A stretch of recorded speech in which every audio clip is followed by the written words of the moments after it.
The Observer would like to advise that the following video comes with a trigger warning. The content in this video is of a sensitive nature, so please beware that the topic of this video may trigger you. The Observer recommends that you consider your own mental health before you watch this video.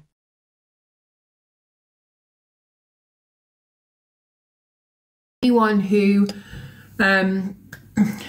anyone who did not see earlier on we did the case of Colin Pitchford.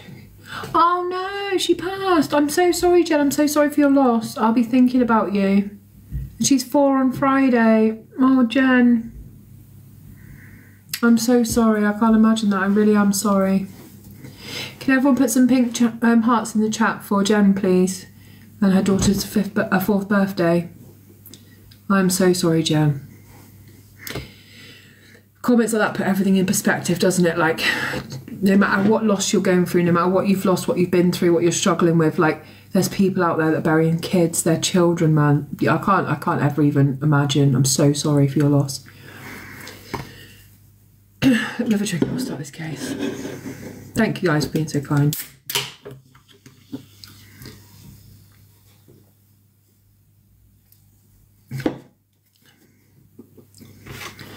So,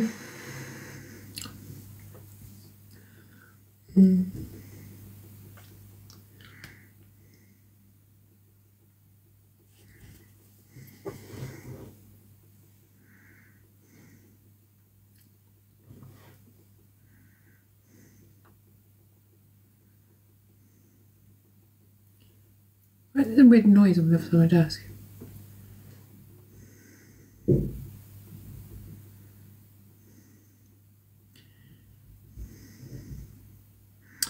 Right, so we're going to the Port Talbot area of Wales, and we're going to talk about, I think it's Wales' first serial killer. I think he is. And we're going to talk about it. It's an older case, but like I said, we did Colin Pitchford earlier on, who was the first case to be solved using DNA in the UK. I think it may have been worldwide. It was a massive deal. So we're going to talk about another case now. Oh, I'm so sorry, Nikki. So 3 16-year-old girls were strangled, a country's biggest murder hunt, and a groundbreaking way police found the serial killer we're going to talk about. No, he was known as the Steel Town Murders. He was also known as the Saturday Night Strangler. And 30 years on, police found the killer in the most unlikely of places. Now, it took 2 DNA firsts to find the man who had struck fear into South Wales. Briggsy in here is Alex. No, if it is, I'll batter him. It started in the summer of 1973 when the city and surrounding areas of Swansea were shocked by 2 incidents of girls going out and partying but never returning home. Thank you, Nats. In July, 16-year-old Sandra Newton had been out with her boyfriend in nearby Britain Ferry when she disappeared on her 5-mile walk home at 1 o'clock in the morning. Police believe she had tried to hitchhike her way home. And as you can see from this picture, the girl on the end with like the flowers around her hair, that is who we're talking about. And that's Sandra Newton. Sandra's body was found 2 days later. Okay, Wayne. Sandra's body was found 2 days later in a culvert. She had been hit over the head and strangled with her own skirt. Then in September, Geraldine Hughes and Pauline Floyd were found dead in woodland in nearby Llandarcy, I believe it is. Llandarcy! After hitchhiking their way home from a night out in Swansea. These girls as well were 16 and they were best friends, and they were both found dead together. They had both been beaten severely, raped and strangled, and their bodies were dumped just 7 miles from where Sandra had been found. Their deaths sparked Wales' biggest murder hunt, and a team of 150 officers questioned 35,000 people. Please don't... What did that say then? Hang on, let me have a look. Nope, I can't even move. Please don't report any updates regarding Sarah. It's affecting everyone on TikTok. No, I absolutely won't stop. Do you know what, user? That's such a selfish thing to say, and please don't block them when I'm talking. It's such a selfish thing to say to not report on the brutal murder of a little girl because it makes you feel uncomfortable. Because Sarah lived through this. Sarah lived through it, and none of us stepped up to save her. None of the people in this country, none of the organisations, none of the people that should have saved her did. So I'm going to talk about Sarah Sharif for years to come. Every single update, until people in this country realise they need to do something. If something happens, they need to do something. They need to phone someone, say something, do something. If it makes you uncomfortable, block me so you don't see the videos. That is the best way forward. It is the best way. What was Jessie asking? Did someone block me when I was talking? I need to put that video down and put it back up because it's not working. It's just a weird, it's such a selfish thing. Like, just block me, man. Like, why do you need to? It's probably one of the sisters or something that want me to stop reporting because it makes it better for them. So their death sparked Wales's biggest murder hunt, and a team of 150 officers questioned 35,000 people who loosely fitted a description of the last person seen with Geraldine and Pauline. He had bushy hair, a moustache, and he was between 30 and 35 years of age. He was the only lead that police had in Wales at the time, and that's a very generalised kind of description. 30 to 35, bushy hair, moustache, and a man. That's all they had to go on. The key witnesses had seen the girls leaving Swansea that night, getting into a light-coloured Morris, a Morris 100, being driven by a man.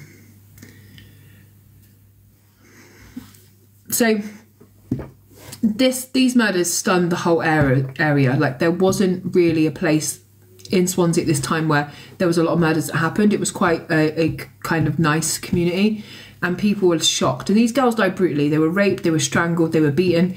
And for two young girls as well, best friends, to be found in the same situation in a ditch, like, that is so scary, and everyone's kind of so scared. The shock of young girls going out for fun and never getting home created a real sense of fear, and this man was still at large. I saw that, Rosebush. There was a tremendous outpouring of grief, and the communities were desperate for someone to be caught for the murder. But no one was arrested, and there were no strong leads in the case. So there were so many areas where the killer could have come from. Working without computers back in this time, police faced an impossible task as they sifted through a huge pool of possible suspects from mountains of paperwork. Officers at the time considered that the same person had killed all three girls, but they already had someone in the frame for Sandra's murder. The prime suspect for Sandra's death was the last person who saw her, and that was her boyfriend. But he maintained his innocence and was never charged because there was no evidence. Both investigations were only linked in the early 2000s, when they were still not solved, by a emerging crime-solving tool where South Wales police started reopening old cold cases, hoping DNA would finally bring about justice to these families. Semen stains found on Geraldine and Pauline's clothing were isolated to show they matched the same man, and that was obviously quite obvious because they died together and the same day, but it could have been two perpetrators, but now they were linked. The person was not on the DNA database though at this time. Hey Louise. But a year into the new operation, which was called Operation Magnum, tests on Sandra's underwear gave detectives their first major breakthrough. There was a DNA present from an unknown male. Forensic scientist Dr. Colin Dark said, "I recognised straight away from a particular feature of the DNA that this was the Landasi killer." Landasi? It was an absolute bombshell because this meant there was a serial killer operating in South Wales in 1973, killing girls. This breakthrough also categorically proved that Sandra's old boyfriend was not guilty at all, and it took this 30 years for people to stop being suspicious of him. It must have been horrible. Like, you're living in quite a small town at the time, and everyone thinks you killed her, and there just wasn't enough evidence. It would also lead to new suspects in the case. Sorry, I've got the itchy nose. Making DNA history. Because there was no matching sample on the national database, the killer's identity still remained a mystery, and detectives asked BBC's Crime Watch for help. Scientists had also come up with another trailblazing way of using DNA to catch a murderer. We started to think it was possible that we could use the idea that a crime can run in families. You inherit your DNA from your parents and you pass your DNA on to a child. So could you look at the DNA database of a child of the offender? That was definitely a possibility. And I'm sure you know what we're talking about, familial DNA, which is being used all the time now, solving the oldest of cold cases. Familial DNA is a process where you can match the DNA to a sample you've already got in your system, but it can be like a cousin, a brother, a father, and you can like literally work your way back for a family tree to come up with the perpetrator. It's amazing what they're doing with DNA right now, like amazing. They're able to take DNA, test it, and tell you what area the person comes from. Like, oh, they're from the north of Switzerland. They found the Golden State Killer, true Amy. They found loads of killers since. They identified the boy in the box, which is like a case from the 50s. They've done amazing things with this. They've given John and Jane Doe back their names as well. Brian Koberger case, yes, they did have to look at his and his dad's DNA. Dr. Dark said that meant getting a spreadsheet printout of several thousand DNA profiles from men in South Wales and sitting down with a pen and ruler and crossing out everyone that didn't match. It's painstaking. It literally takes so long to do it. And now it's like more computerized and they're getting better and better every single day. But in the beginning, in this advancement, like even in the early 2000s, this was a case of just crossing people off one by one on DNA matches. Thank you, Rebecca. Can I just say for anyone who's just coming into the room as well, if you can click on the Live Fest banner and go down to where your votes are and give them to me if I'm your favourite creator, I'd really appreciate it. Thank you. After several hours of going through the process, we were left with about 100 names, he said. They were exact half matches to the offender profile. So they were potentially children of the offender. So you've got 100 people there that could be children, and then you have to go back even further to cross people off. This was a groundbreaking technique, the first time it's ever been done in the UK and possibly the world. And from there, the new investigation tool, now known as familial DNA, was developed. Meanwhile, detective had painstakingly whittled down the list of 35,000 possible suspects to 500 prime suspects. So many suspects, man. I was baffled by how many they had. Our shortlist was based on the description of the individual. Did the owner have that particular car, and did they have any previous convictions for violence or sexual offences? At cross-reference on both lists, one surname stood out on both lists: Capon. Local car thief Paul Capon. His DNA was on the database after committing offences in and around Port Talbot. Thank you guys for the votes. And he was only 7, but he was only 7 at the time of the murders. So they've got this DNA, they're like, he is coming out on both lists.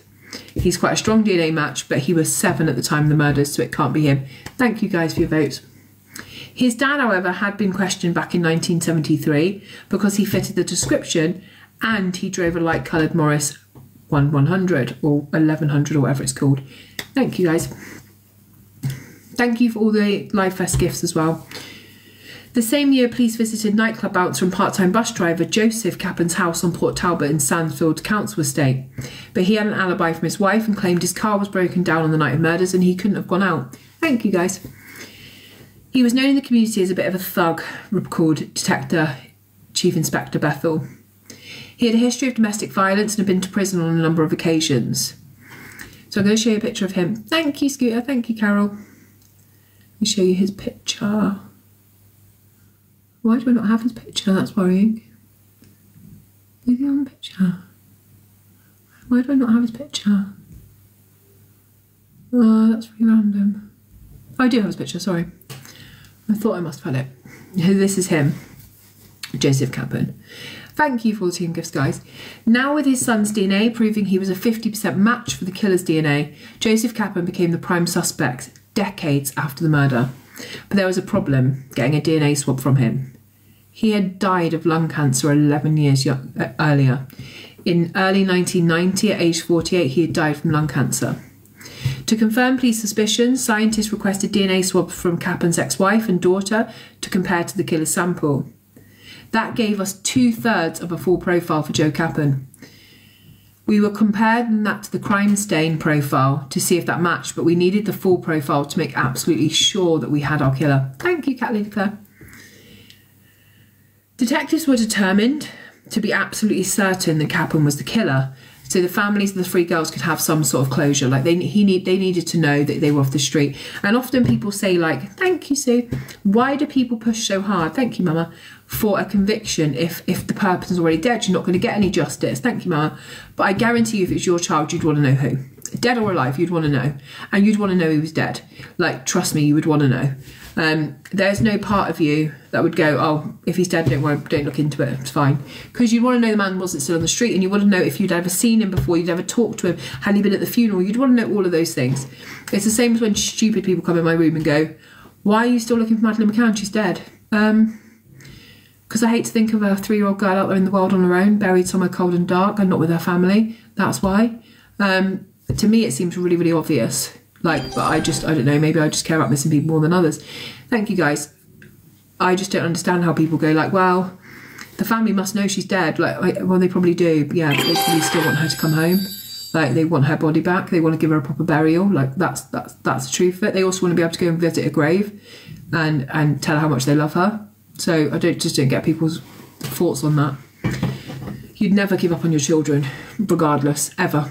Thank you, Carol, for sending your votes. So the only way to do this was to exhume his body. If anyone wants the latest, guys, if you can just tell people, if they come in and ask about Sarah Sharif, I have put a video up about an hour ago with all the updates from today. So I have got all the notes in the video and I talk about it a little bit, just because I knew that people would come in tonight. So if mods can just say, check our last video, like, that's cool. Like, it's all in there. It's also on the playlist for Sarah Sharif. I moved them over today. Thank you, Sasha. Thank you, Tinker Socks. So they had to exhume Cappen's body, which would be the first time that a suspect would be exhumed purely to prove guilt. So again, another groundbreaking piece of evidence, piece of technology, where they've actually decided, we're going to go the whole hog. We're going to dig up his body. We're going to take some DNA. Detectives needed to go to the top permission level and seek the Home Secretary's approval to do this. My main concern was whether there was sufficient evidence, because it is a big step if you get it wrong. The families involved would be rightly to be aggrieved, said Lord Blunkett. My decision was very clear that Joseph Cappen's body should be exhumed to test once and for all that this was the man who had committed the murders and bring whatever comfort we could to the families. For the sake of everyone, finding the truth was really important. So history was made in May of 2002 when an exhumation of the grave, which was a free person grave because he was buried not alone, thank you, Ella, thanks, Ella, was dug up. On the stroke of midnight that night, at the cover of darkness, they exhumed the grave. It was a horrible night, and just as we got to Cappen's coffin, there was a clap of thunder.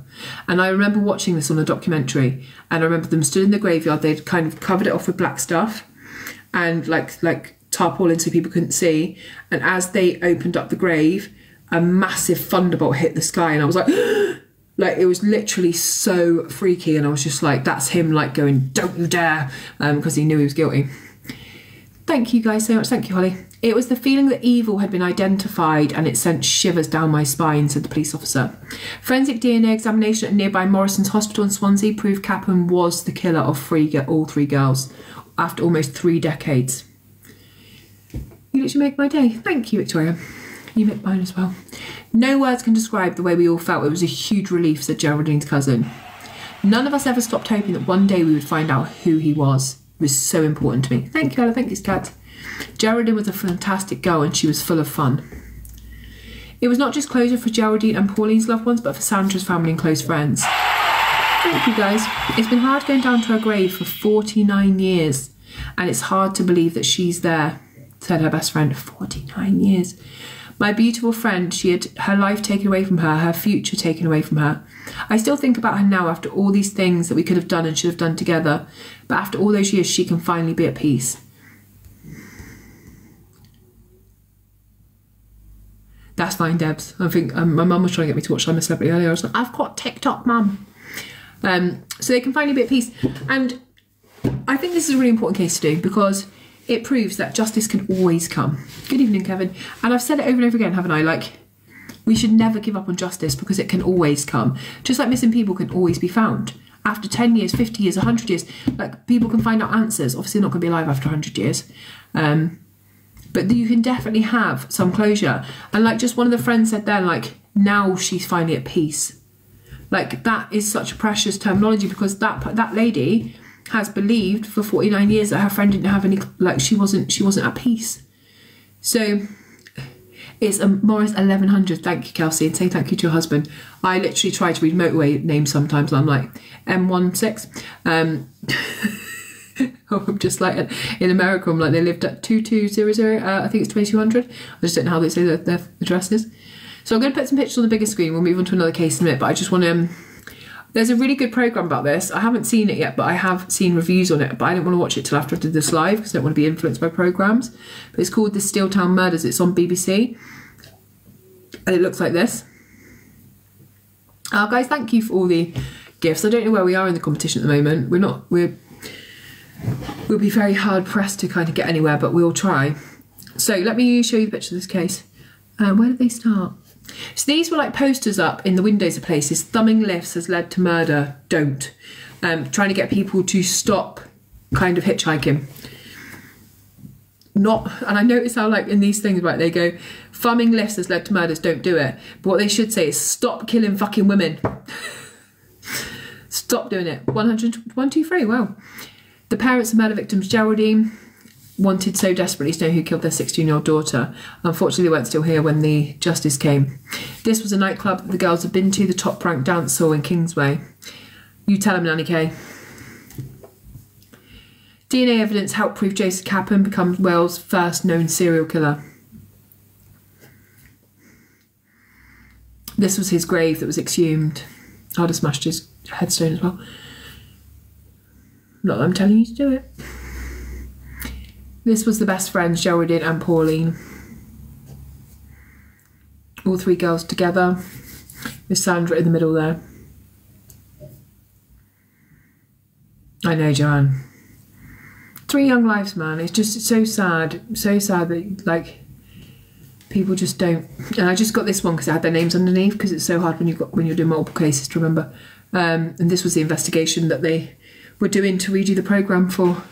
You clean baby's headstone. Oh, Cloud Chaser, that's so cute. I went to my nan's grave yesterday because we scattered my dad's ashes on his mum's grave, and I wanted to put my granddad's flowers on there. Right next to my nan had just been a new grave with an 8-year-old boy, which made me really, really sad.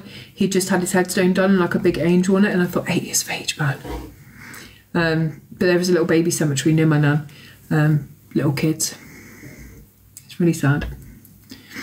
I just there's no getting over that. That's not grief that you could ever make better. You just couldn't.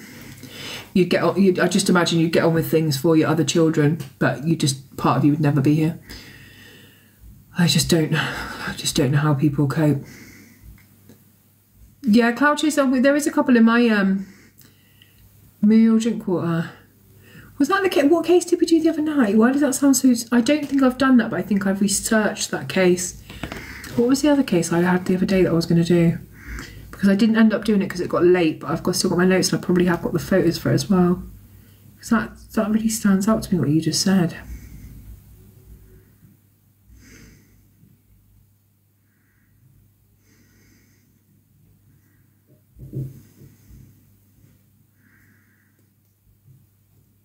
So I don't have the kit. Did I do that case a couple of weeks ago?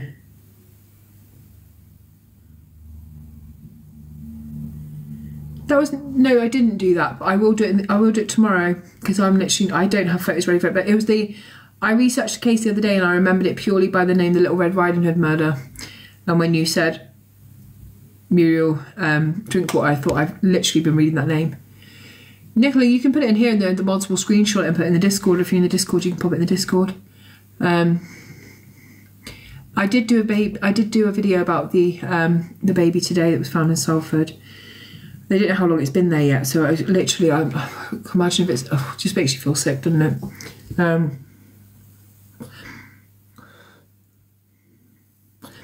Holly Carroll, I don't recognise that name. My head's not been massive for the last week because I've just had too much grief to deal with. Oh, Holly. Sorry guys, I'm just having a vape for a second and then we'll do another case. I don't know who Lisa Hesson is either. Let me screen that. I'll shot that Holly Carroll one, and then give me that Lisa name. Don't everyone start firing loads of cases at me though, please, because I'm just coping with little things at a time at the moment. Let me just put that Lisa Hessian one, and I'll screenshot that as well, so they're actually on my phone. I haven't even heard about that case before. So let me just take a picture. I recognise her face though, actually. I do recognise her face. So if you're, so what we figured out is if you are on an iPad, you won't be able to see the banner. You have to go onto a mobile phone to do it, or a, what did you do, Ali? I didn't see you, didn't think. Have you seen a case of Nanny missing Nanny's marbles? Nanny, I've actually been witnessing it ever since you joined our community. I can't help you find your marbles, because the more time I spend around you, the more mine go missing. I literally blame Nanny K for everything, and sometimes she's not even in the live, and I'm still blaming her. Yesterday I was ranting about Nanny K, and I realised she wasn't even in the live. And I was saying to people, my TikToking is just falling apart because Nanny K is just constantly pecking at my head with madness. I don't even think she private messages me or anything. And I was just like, and then I was like, remind me to mod her. We just love it. We just love it, literally. I literally love my Nanny K. I said, who did I say to on the phone the other day? I said, oh, if anyone ever outs me on the app, as long as I've still got Nanny K, I'll be all right. Even if everyone else leaves, me and Nanny K will just spend all. I'll just phone you on FaceTime and tell you about cases, Nanny K, and you'll have to just sit there and listen, and I'll be able to watch you the whole time and see what you're doing. She'll be like, can I just go get up and get a coffee? I'll be like, well, really quickly then. I'll do the adverts for 5 minutes. I need to get Nanny K's mobile number just in case she ever leaves the community. I can bring her back. Can you send me your full postal address, Nanny K? Just in case I have to, you ever try to leave the TikTok community. I know LR, but there's something special about Nanny K. Nanny K brings me here every night. Sometimes I want to go live and I'm like, I sometimes don't want to go live, I want to go to bed, and I'm like, well, I won't get to see Nanny K if I don't go live.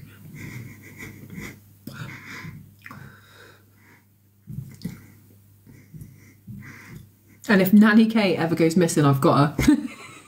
She's in my tumble dryer cupboard, which is, by the way, is in a tumble dryer cupboard now. And you were dissing me the other day because it was in the middle of my kitchen. I don't think anyone was actually dissing me. I think I just made it up. So I was going to do a Scottish case now.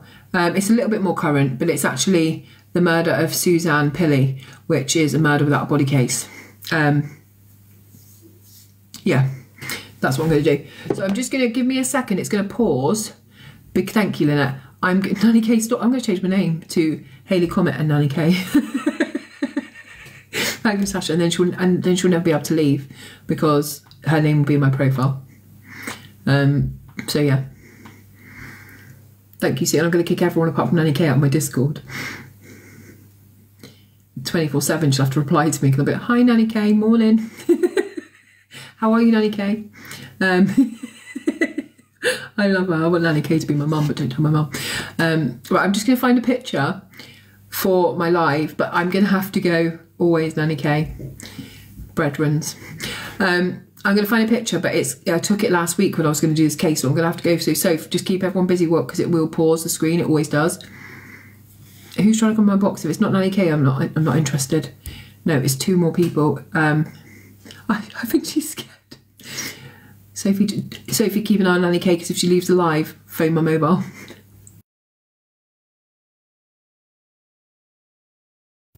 I found it quite easily. There we go. What did that say? A friendly boy who is non-verbal went inside a dryer. Oh my God. That's awful. Has anyone else ever seen in Scotland there's that case of the mum who's taken her son and abandoned him in woods and then just left him there, who's being done for child neglect. I need to do a video on it tomorrow, but a couple of people have sent it to me. It looks awful. Like she just abandoned him in dark woods and just left him there. I don't know how she thought she was going to get away with it. It's I'll find it in a minute and tell you about it, but I'll just do this case first. So we're going to go to the murder of Suzanne Pilley, and it's a Scottish case, and we're going to talk about this. So murder is described as willful act that causes the destruction of somebody's life. If someone is missing and nobody's been found, how can someone be convicted of their murder? According to Scottish law, if no body can be found, there must be enough circumstantial evidence to show the accused has killed the victim. And there'll also be things like proof of life tests, like has she used her bank account, has she used her mobile, has she come home, is her passport missing? There'll be loads of different things in place. Like Claudia Lawrence, let's be honest, Claudia Lawrence is a no-body homicide. Like Claudia Lawrence is no longer with us. She isn't anywhere else. She's not on holiday. She's dead. And that should be, the police should be trying more to find her body rather than farting around. And this is the case in this case as well, which we'll get into. Arlene Fraserberg. Can one of the mods screenshot that for me? So there has to be enough circumstantial evidence that somebody has killed the victim. The intention of killing was present and the accused has likely disposed of the body in a place that cannot be found. Thank you, Karen Fraser. Thank you. Can you just write the name again then? The whole name, Josie, so someone can screenshot. Arlene Fraser, there you go. Can someone screenshot that? The murder of Suzanne Pilley and the conviction of her former lover, David Gilroy, is one example of a murder without a body and now an infamous case in Scotland. Suzanne Pilley was a 38-year-old bookkeeper who worked in infrastructure management in the Thistle Street in Edinburgh. On the day of her disappearance at 8:36 a.m. on her way to work, Suzanne sent a cheerful, optimistic message to her mother about a potential new relationship. She was also seen at Sainsbury's on the corner of St Andrew's Square and Rose Street before arriving at her work at 8:53 a.m. for a 9 a.m. start. Thank you, Sarah. CCTV images confirm she reached the ground floor entrance to the Thistle Street building, but never made it to her desk on the second floor. So try to kind of picture that. She's made it to her office building. She is seen on CCTV arriving and going in the door. Thank you, Sarah. So she's seen there, but she never makes it up to the second floor to work. So that is baffling, right? Evening, Chantel. We're just starting this case, so you've missed one case, but we're just starting this one. So CCTV shows Suzanne arriving at work, going into the works door, and then she doesn't get to work. So it's just bizarre. She was later reported missing by her parents and her colleagues. It was unusual for Suzanne not to turn up for work, and this caused some concern amongst her colleagues, who contacted her parents at 12:45 to say, we can't get hold of her and she's not at work. Her parents were also immediately concerned. Suzanne was very, very prompt. She was reliable. She wasn't someone to do like a no show, no call thing. No call, no show. No show, no call. To turn up at work and not even call him. Well, this was heightened when there was no sign of Suzanne at her flat either. Money and her passport were also left there. So like I said, proof of life. She's not gone abroad. Her passport's there. She's not at work. She's not at home. She's very regular, like clockwork, and she's reliable. So instantly, there is something strange going on there. They then reported her missing at 8 p.m. They took a proper official police report. As police began investigating Suzanne's disappearance, thank you, Tracy, they soon became aware of an affair between Suzanne and a man named David Gilroy, another employee at infrastructure management. At the time of Suzanne's disappearance, Gilroy was 47 years of age, married to his wife and had 2 children. The relationship between them had become turbulent when it was soon established that Suzanne had recently attempted to leave and break off a relationship, as she had found someone else. Now, we see this all the time, right? Breakup violence. You break up with someone, they become very controlling, they don't want you to break up with them, it becomes very strange. In this case, he had a wife and 2 children, and Suzanne had had a relationship with him. She had known that fact, so she was like the other woman. And she had known for that reason it was never going to be anything permanent. So she decides when she meets someone who doesn't have those things tying them down, that she would rather start a relationship with someone without a wife and children who could spend time with her in the evening, etc. Thank you, Karen. You sent 200. Oh, you've saved them up. Okay. So this is what she decides. Like, I've met someone else. No, this is from the other Suzanne Pilley from Scotland. So that's the basically situation. She's moved on. She doesn't want to be with him anymore, and he doesn't want to accept that. He's not okay with that. Thank you, guys. Gilroy was said to become obsessive, making multiple phone calls, leaving voice notes, voicemails, and sending several messages a day. And it was really hard for Suzanne because she had to work with him. So she was going to work, she was telling him, like, please leave me alone. And then when she was getting home, the message, no, it's fine, she does look a bit like her, to be fair. The messages started again, the voice notes, the voicemails. He was not giving up, and he was determined that she was not going to give up either. Now, and I just want to note at this point, because we should note at this point, and we should always note at this point because we have to acknowledge it, is that criminology does tell us that women are at greater risk of violence when attempting to break up a partner, especially with someone who has shown red flags before, or, hey Millie, or has been violent before. So in this case, when you have a man who's obsessive in his messaging, his calling, his texting, and on top of that, he's not accepting that you're saying, no, I don't want this. So this is a real red flag. Breakup violence is on the rise. The most dangerous time for a woman to be killed in the UK is when she attempts to leave a violent relationship. And I want you people to remind yourself of that, because I always say get the proper care plan in place before you leave. It was no surprise when David Gilroy became the main person of interest in this case. Pregnancy as well, Lily. That's normally what starts off domestic abuse in a lot of time. Because, hey Keish, men who are violent and obsessive and controlling do not want to share a woman's time and attention with a woman, with a baby, sorry.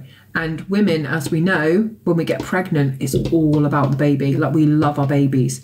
And when we have babies, we want to hold our babies with our babies. Life becomes about that little baby. And men who are controlling, need your constant attention, see it as you cheating. They absolutely cannot share. And they start to either hate the baby or beat you up. That's it. I'm so sorry, Lily. Hello, everyone coming in. All the new ones. A lot of people tell me they're started in pregnancy or with a newborn. 4 months after giving birth. So sorry, Ashley. It's true. It's absolutely true. All of a sudden, it's like, why aren't you doing this for me? Why aren't you doing that for me? They can't understand that we're tired. We've just had a baby. Like, we just want to, when you have a newborn baby, like, you just want to be with them every single second. Like, you want to look at them, you want to hug them, you want to sleep with, you want to just do everything with that baby. Like, there's just nothing else in the world. And you certainly don't want to be having sex and stuff when you've literally been sewn up and you're in pain and you're literally, you hate your body at that time and everything is like leaking. You just don't want to be around a man, let's be honest. That's why I'm glad me and Karma Kaz aren't actually together, because I can just have the baby and go on the run. Colleagues in the Office of Infrastructure Management would later report seeing David Gilroy in the office on the morning of Suzanne's disappearance. He was said to be near the photocopying area near the back stairs in the basement. He was described as being out of sorts, shocked and stressed. Later in the morning, he excused himself from the office and made his way to his mother's house, who then took him to collect his car from the family home. He returned to the office with his car and was seen on several occasions visiting the garage basement at work for unknown reasons. Oh, Angel, it's a terrible time to be a woman alive. Yes, Nick Nack, I am. When speaking with David Gilroy, I'll put a picture of him quickly so you can see him.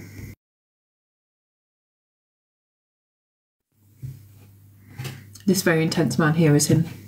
When speaking with David Gilroy, the police soon established that he was the last person to have seen Suzanne alive. Thank you guys for the gifts. He told them he had travelled to Loch Gilphead, several miles away in Argyll, to carry out pitch inspection at the local high school. There was not a scheduled trip to the high school and colleagues within the office were not aware of the trip that was happening. I've got nothing left. He does look a little bit like him. This was not a scheduled trip, like I said, it was just one he promptly took. He wasn't supposed to. A later inspection of Gilroy's vehicle would find significant damage to the underside of the car, and CCTV footage documented Gilroy's journey, highlighted the journey he had taken would be much longer than expected, that he hadn't made that journey. On his return and speaking with the police, it was noted that Gilroy had several injuries to his hands, forehead and arms. Police described the photograph of the injuries to Gilroy, and that Gilroy had attempted to conceal the injuries with makeup, so he tried to make them look... He does look a bit like a Russian spy. The prosecution were able to present further evidence against Gilroy at trial. They highlighted that Gilroy had pestered Suzanne with more than 400 messages a month in the run-up to her disappearance, which all stopped at the same time she disappeared. And this is very important, and this is why he's an absolute butt. Like, sometimes criminals are the dumbest, and they literally hand themselves over on a silver platter. Thank you, Sal. If you're sending a woman 400 messages a month consistently, and the day she goes missing, you never message her again, it's because you know she's not alive to get those messages. You've stopped messaging because you know she ain't here anymore. You haven't all of a sudden become unobsessed. Like, people who are obsessed. They don't just stop. And he just baited himself out by doing this. Hello, Cammy. He's not streetwise, he's just dum-dum. It looks like Christie. Well, Agatha Christie. Is that a man? It's a woman.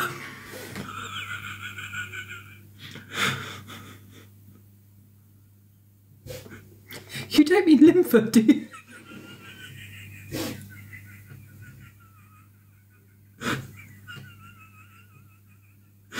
Do you mean Linford, Christy? Is there another Christy?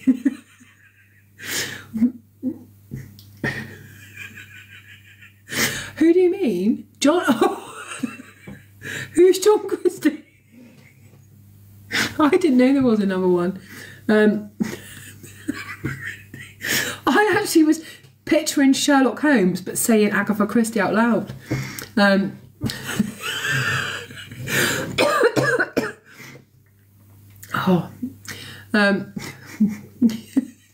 Literally. Has Jem Bob disappeared and Jilly Bob's come back in her place? Because I'm getting really, really suspicious. Ian Bill. Looks like mass murderer. Okay, so he doesn't look like Linford Christie. We've established that. Don't you dare cuss out Inspector Gadget. Inspector Gadget. Jem Bob is missing, but Jilly Bob's here now, which I think is a new improved Jem Bob. Oh. So they highlighted this fact that he hadn't sent any messages in that time where she was disappeared. He's a dum-dum. Is that offensive? Am I being hateful? No, dum-dum's not bad, is it? You can call someone a dum-dum, surely. Oh. Can I call someone a dum-dum or not? Can you just tell me? Is that like have I committed like something that I'm going to be an FYP show tomorrow? You can say it, can't you? I say to people in the street, like when they're like, move up my fucking man, I'm like, don't be a dum-dum.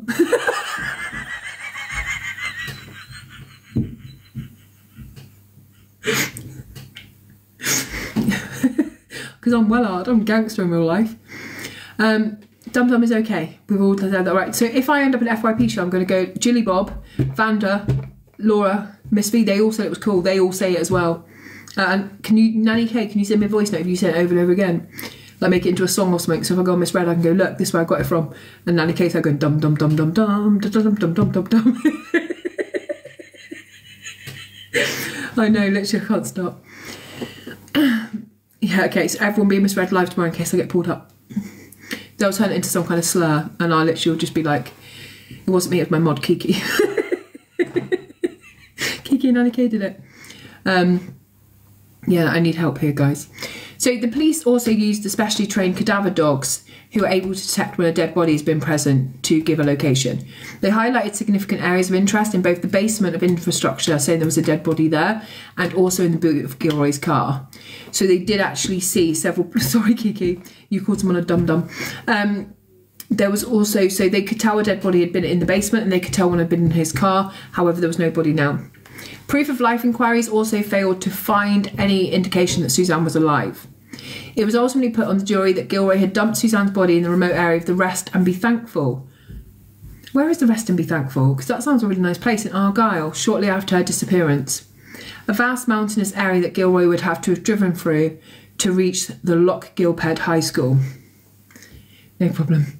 Initial appeals made by Gilroy against his conviction related to his treatment as a witness and later as a suspect. I do love Kiki. I only use people for examples that are my favourite in the world. I always use you as well, Shannon. I always call you a thief. The appeal centred on how this process was handled and how he was cautioned by the police. It sounds beautiful. Rest and be thankful. I need to go there. The appeal was rejected. To this day, David Gilroy is still fighting against his conviction. In May of 2014, he was sentenced. Let me have a look. Did I miss a bit?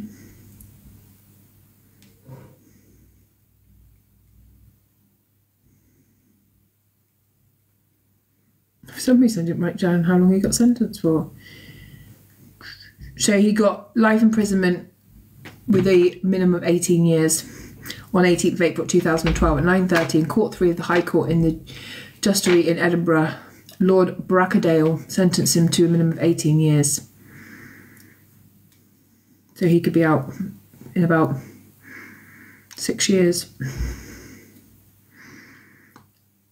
So to this day, David Gilroy is still fighting against his conviction.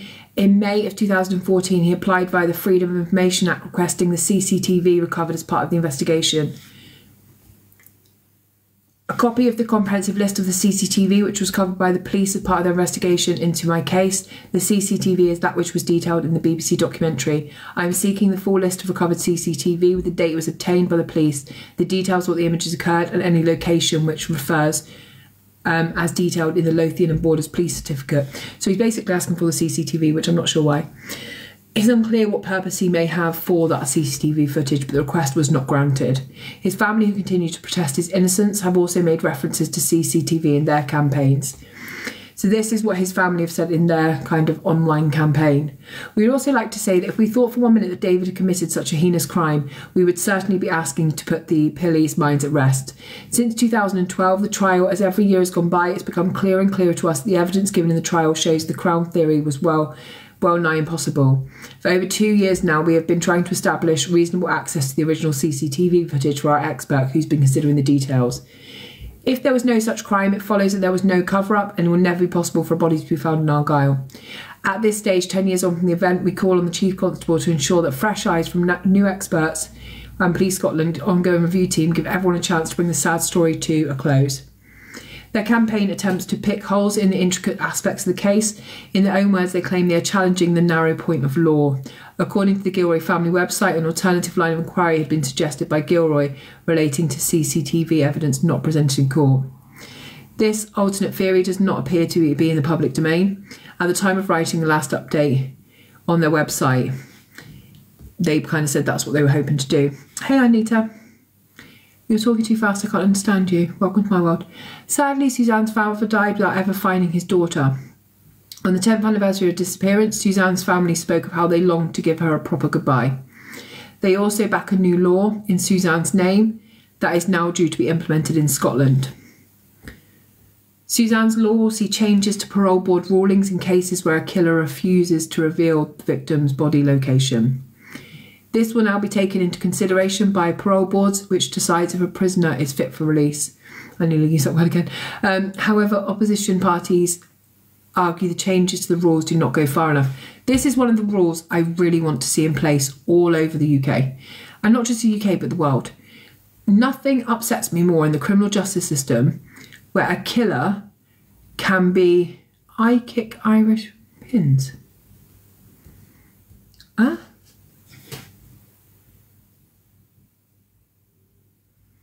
Right, Jane, it's a very random person.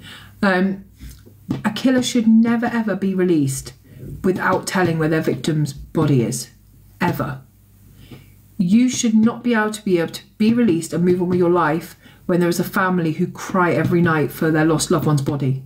Where they can't bury them, they can't lay them to rest, they can't move on. Why should you be able to move on? Thank you. Hello, Tara, sorry. Evening. There should be no way. It should be like, you've been found guilty, we have absolute evidence you are the perpetrator, and your sentence starts when you reveal where the body is. That's what I would do. Absolutely I would. I wouldn't even let them do it at the end of their sentence. You can't put people through that hell. You cannot keep that information to yourself. Part of going to court has to be that you are taking responsibility for what you did. You are taking accountability. So how about if 20 years from now you decide to tell me, then your 18 years starts. If you decide to tell me in 40 years, then your sentence starts. But we're not playing that fucking game. You've done something horrific. You've taken the life of a loved one. How dare you keep the body from them? How dare you stop them from being able to create a place they can go to and give parents the realisation, or children sometimes, the realisation that their mum is at peace? Like, how dare you? And sometimes the killers don't want to reveal because they've done something gruesome with the body, or there's been a rape, sexual assault, whatever, or they've dismembered, whatever, so they're like, I'm not telling you. It's also a power trip. It's a game. Like, you can put me in prison, you can sentence me, but I'll never give you back her body. How can we give them the power to play that game?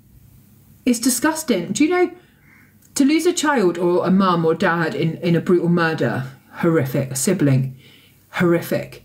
To lose a family member and never know how they died, what happened to them, to never know where their bodies are, to never be able to stand at a grave and weep, and even have somewhere to go. That I cannot even bear that one parent would ever have to live through. Like, it is too much. So he should not be able to be freed. Hello, my Lizzie.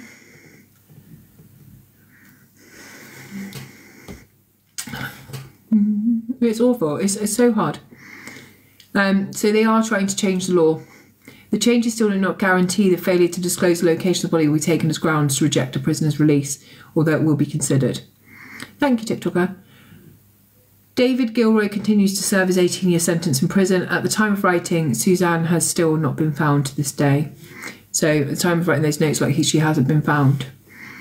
So that is the case of Suzanne Hayley. I will put some pictures up now. Can I just ask if anyone who's just coming in, if you haven't done your vote, if you haven't done your tickets yet, everyone gets 153 vouchers. If you go to the Live Fest banner at the top in a minute, when you click on it, if you go down to the bottom, it says do your VOTE. I can't say it because that thing comes up. So you just go to the banner, go down and click on send. Yeah, 100, whatever you get, Caitlin. You get them for like comments, sending heart me, stuff like that. Thank you, CP. Thank you, everyone, for doing that. 18 years is a joke. So let me put some pictures up. So this is the perpetrator.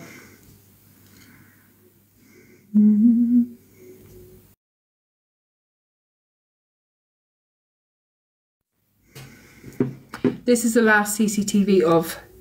Thank you guys for sending them. This is the CCTV... Oh no, this isn't. This is a different case. Ignore me, ignore me. Oh my God. That was a different case we did the other night.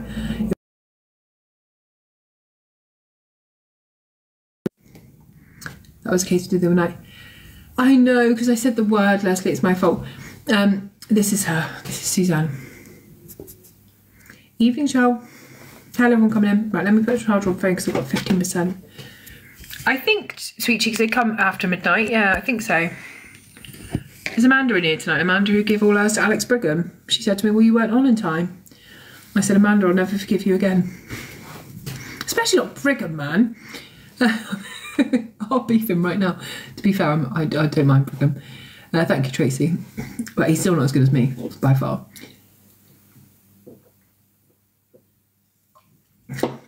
I'm the best. Bye, Amanda. So look, Laura sent me a picture earlier because it was just easier. Where is Laura?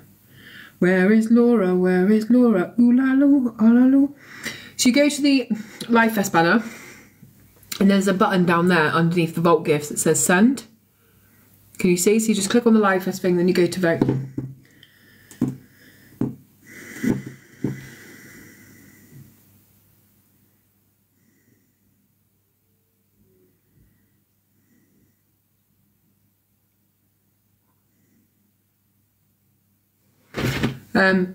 It doesn't exist. What doesn't exist? I gave you my backup. Amanda's here. I'm going to keep cussing you out till midnight, Amanda, if that's okay. I was like, I really don't. I literally said, hold it up. I said earlier to, oh, thank you, Christina. Let me just show that again and then I'll know what I'm talking about. So you go to there, the Live Fest banner at the top of the screen, and then you click on the vote button, and we are free. It's like comments and heart me's and stuff like that. I was doing a speech earlier and I said to everyone, I really want you to give your votes to your favourite creator, and if it's not me, don't worry. Like, honestly, just give them to who you think is best. Thank you, Save. Thank you, Christina. And then Amanda went, I give them to Alex, and I was like, are you fucking kidding? And I made a big show of it. Like, what? You give them to who? So what I meant is you can give them to anyone if it's me. No one else. Then I talked Alicia into doing Live Fest. She's like, no, I'm not going to. I'm like, yeah, you definitely should. Like, all creators should, even though she's not a creator. So I talked her into doing it. Then instantly she went up to like in the 20s, got major gifts. And then literally, I was trying to voice note to say, can you just quit now? Like, you've done what? You didn't really need to take part. You didn't even want to. Thanks, though. Thank you, Lou. Thank you, everyone who sent a gift tonight. Thank you so much. Thank you, Walt. What I meant is she could do Live Fest, but not above me. That's all I wanted. That's what I was hoping for. Thank you, Kaz. Thank you, Jasper. Thank you, everyone, if I've missed some. And thank you for all the votes, guys. We've got, oh, we've only got double points until 11 o'clock. So after, at the moment, thank you, Amina. Up until 11, any gifts we sent we'll get double points for. You're as mad as a hatter, lady. That's my favourite comment today, D-Boss. You're as mad as a hatter, lady. Hey, Kate, talking about as mad as a hatter. How are you? We don't know what happened to the baby. Is Lizzie in here? Because she came in but she didn't say hi. Thank you guys so much.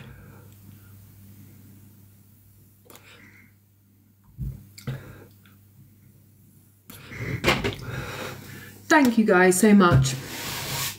Our double point time ends in 8 minutes. So we'll just push a little bit and then in 8 minutes we'll do another case. Let's have a look. Thank you, Claire. Thank you, Soph. I don't know, Lizzie might have 100 to me. Thank you. Thank you guys for all your votes, honestly. It means the world from your favourite creator. Thank you, Charmer. Thank you, Luxford. It does mean the world. Thank you, Kelly. Thank you, Christina. Thank you, Kelly. Doing live stats, I'm just trying to do like loads of cases. We're doing cases in the daytime as well. I think we were doing cases at 10 AM this morning, weren't we? And we were really pushing. We were live all day. Thank you, Tracy. Thank you, Amy. Thank you, Creative Beauty Yorkshire. Hopefully now when everyone learns to do it on the first day, it'll be easier for the rest of the week. We're ranking at 130 at the moment. We're doing our best. And that's all we can do, right? We're in Bronze League. We need to be in the top. Oh, why are we in? Oh, we're in Gold League. That's good. Thank you, Jasper. Thank you, Debs. You've got to be in the top 200 to stay in the Gold League. And I think only a certain amount go through to the next round. Is there any more? Is there any more about what... I was going to call you darling then. That's a bit hypocritical. Sorry, not hypocritical. What's the word? We're in top 200, yeah. But loads of creators like pushing it, they're on all day and they're just like, they don't do content, so they're just like, we need gifts, we need gifts, we need battles, we need battles, we need to do dare battles. And I just can't do that kind of thing because I like doing the content. And when we're like not doing the content, we're not pushing like for awareness, and that's what's important, that's what we're here, right? Thank you guys. Patronising. My mind is gone. I kept saying Pacifically earlier and everyone kept going specifically and I was like, oh God, it's the same thing. One's an ocean, one means that one. Presumptuous. You press something and everything went off. That's what I feel like has happened to me. I've pressed something and everything's gone. Thank you.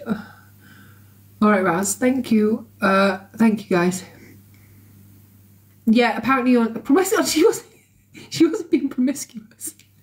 I'm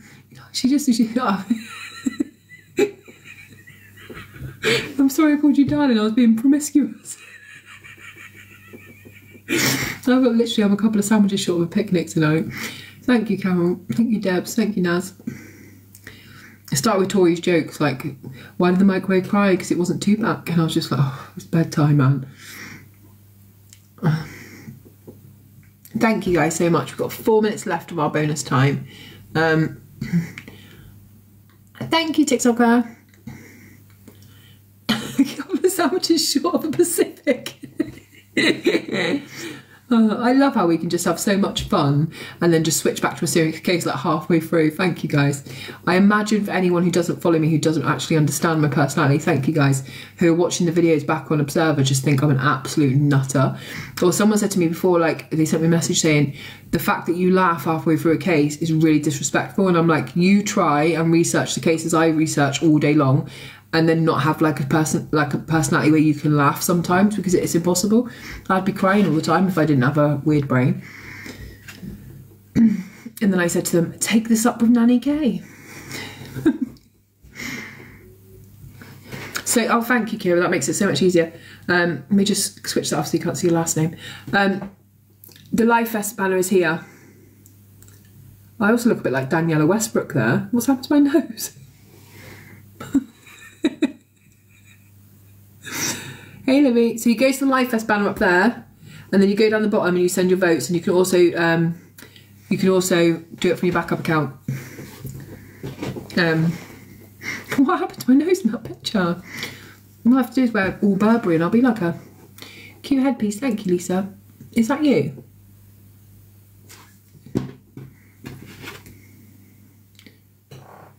What do you think?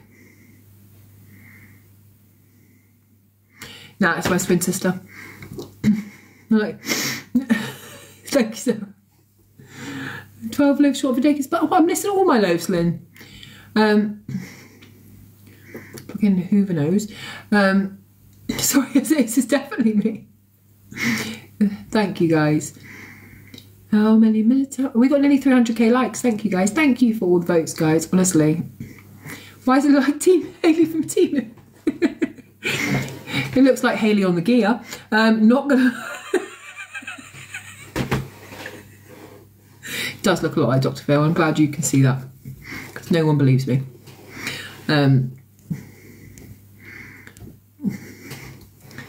Thanks, if such. Well, thank you, Louis. I was live in the morning the other day, and it was the night after the Dr. Phil thing, and I was saying, look, I'm Dr. Phil's daughter, and there was 2 people in the comments like, I didn't know that. Like, I really didn't know you were Dr. Phil's daughter. And I'm like, well, I am.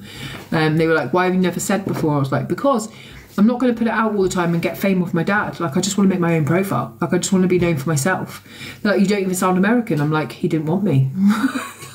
raised by my parents in Devon, dude. Thank you, Emma Fibre Warrior. Thank you, Mum. You try not being wanted by a TV fucking doctor. You give me a sore side, Sunky Depot. You just called me a fucking crazy lady. It's Hayley's twin, Sniffany. No, I'm Dr. Phil's daughter. Sniffany. Oh my God. It's going to start a rumour. Thank you, Ella. Alex Spring will be doing a whole live about me tomorrow, me being off on the snow. And there'll be me on there like in the picture a minute ago. I don't even know what happened. I think Kira actually edited that photo. She literally, that's why she sent too long taking it. She was editing my nose, swapping it with Daniel Westbrooks. I know what you're doing, Kira. Trying to make me to easy. We're 125 now. 125, 120. My mother didn't want me. Sorry, Shannon. Hayley's the Snow Queen. Snow White, I'm going to change my name to. Colombian Comet. Colombian Comet and Nanny K. Yeah, no, literally, I'll go in his live later and go, did you know I'm on Sniff? Watching makes my brain feel normal. CG, right, let me just highlight this, right, because she can't even lie. CG, where did your votes go? She can say Miss Remy. Where did your votes go, CG? Nanny Cat. Oh, Colombian Comet and Nanny Cat. We'll be banging me and Nanny Cat at a rave.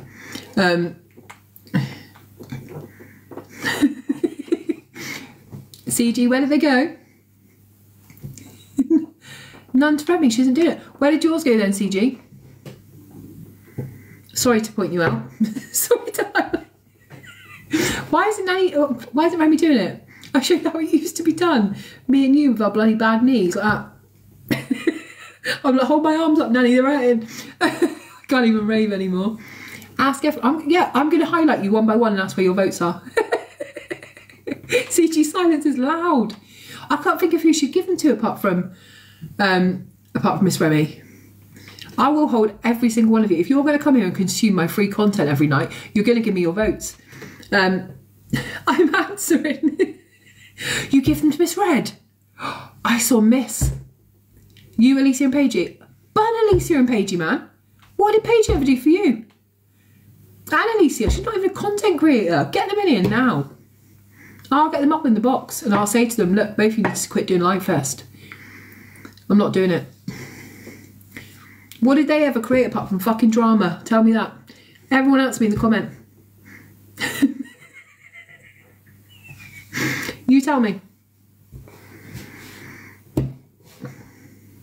Miss Red's accounts have gone. Why? What's happened? What's happened? Because Alex was crying yesterday and now Miss Red's accounts have gone. So what's happened? What have I missed? Literally, Hayley, are you Scorpio? I'm triple Scorpio, LR. Can you tell? Can you tell at all? I saw Alex. Why though, Soph? Someone tell me why. What have I missed? What have I missed? I know who will know. Alicia, the drama queen.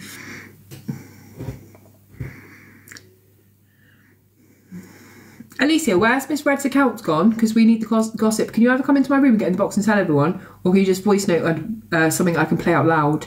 We just want to know why her accounts are gone and you're her moderator. What, Hattie? Hattie, if you're going to start backing Alicia and me, you're going to have to go, dude. She's a trifling motherfucker. Do you know what I mean?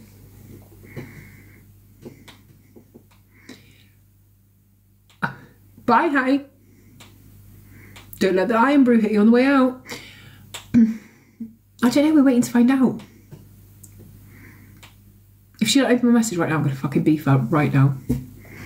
Is she live trying to get live fest? Because I swear to God, I would not have it. But everyone's fucking live. Everyone's banging on this, man. I can't see her in the list. She might be someone else. I really want to know. I am doing another case, but we're just actually... so see if you can see her and tell her I need her right now. Tell her I need her for 2 minutes. She knows everything. Everything helps now. I think if you haven't spent your votes yet, if you go to the live fest banner and you click on it, then you get free votes. So you get on the bottom, you just press to send your votes to me. If you haven't already spent your votes, that thing's going to come up again now, isn't it? Well done, Hayley, big gob. It's at 100. We just want to know why. We need to know, like yesterday. We done okay. Just flicking through and I saw your name. I'm the best, Tracy. So if you send me your votes, what's Alicia's star sign? Capricorn. It means that she's that she sends pictures to people and steals people's lunch. All of you Capricorns in here. Where is she? Same as mine, Hattie. We know what you've been doing. Oi.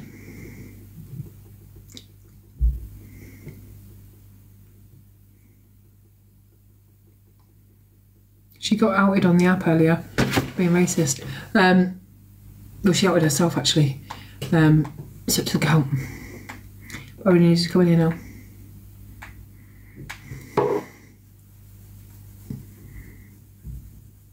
Right, we're going to have to get on with the case because she's not listening. Did you see it? I missed it because I was live. Oh, thank you, guys. Do you reckon she got to sleep? It's 11 o'clock.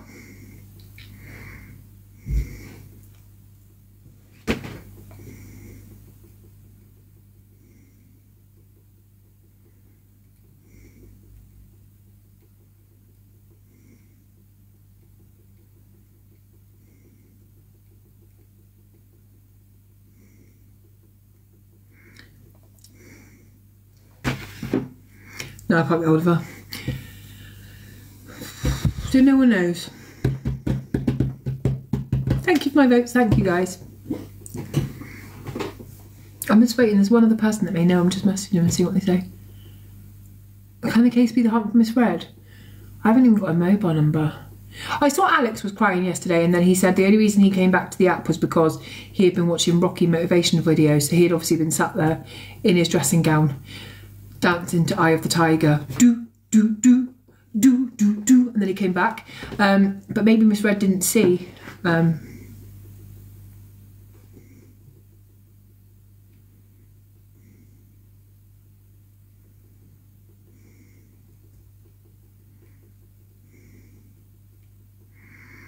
Right, no one knows. Okay. Where's it announced now? So yeah, he was literally singing Eye of the Tiger. Apparently he was only wearing culottes when he sung it, and you can go to his live and tell him that Hayley said you were singing Eye of the Tiger in just your culottes. Has she paused the live? No, I have not, Anne-Marie. He was just wearing his culottes and he was singing over cockapoo. Wow, what's cockapoo done? Did she cock up her leg and pee on Miss Red's plants? And Crocs, yeah. And he was like, he didn't run up steps though. I got the Eye of the Tiger. We've completed the first stage of the team quest. Team Cheers has been unlocked for all the members to send you and celebrate. What's Team Cheers? Can someone send me a Team Cheers so I can see what it looks like? What's Team Cheers? If anyone actually knows, say, yeah. If anyone knows, and I don't believe out of 1.1 thousand of you in here, that you don't know. Someone called a Joan Live. Well, that's it. Team Cheers. Oh, thank you positively.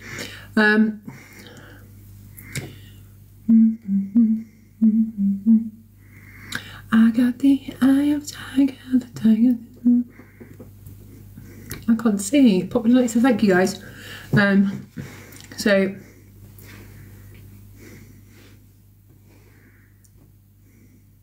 So we'll find out. No one knows. It shows that none of you are drama people. I only want to know why her account's been taken down because I think that's big news. Right, next case.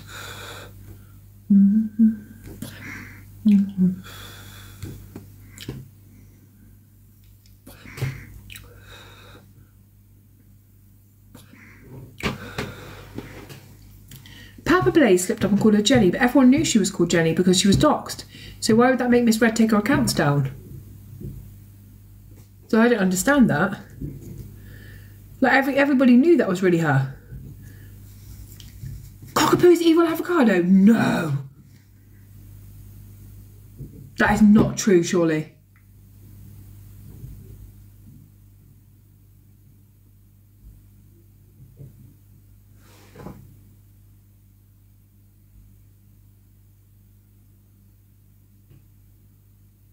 So,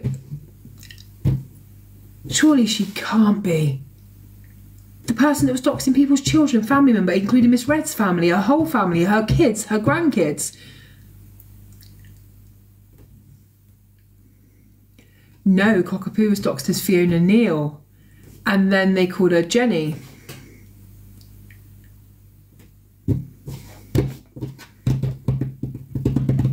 That's really interesting.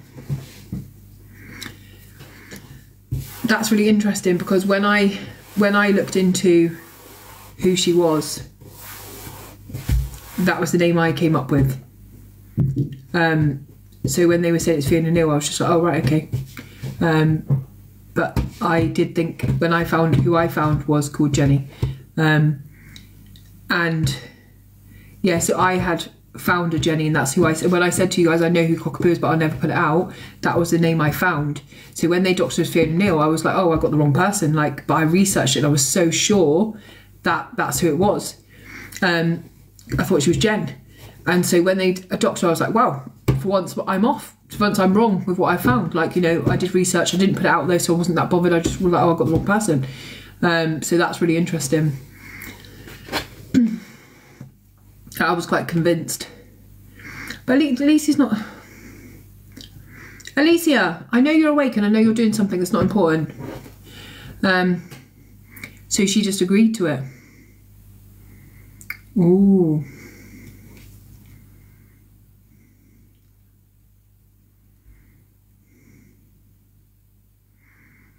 So we'll move on to this case anyway. If Alicia doesn't come in the middle of this case, then we'll know that she's actually evil avocado.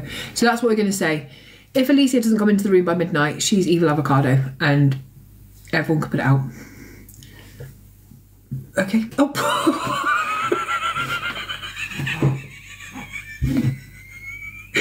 Did she come into the room? Alicia, can you come in the box a minute, please? Just as I was saying, if Alicia doesn't come in here by 12, we can tell everyone she's evil avocado. Can you come in the box a minute, because we want to ask you a question. Imagine, I sent her so many messages she hadn't even opened, so I literally thought she was asleep. We'd get away with that. Hello. Why am I so big?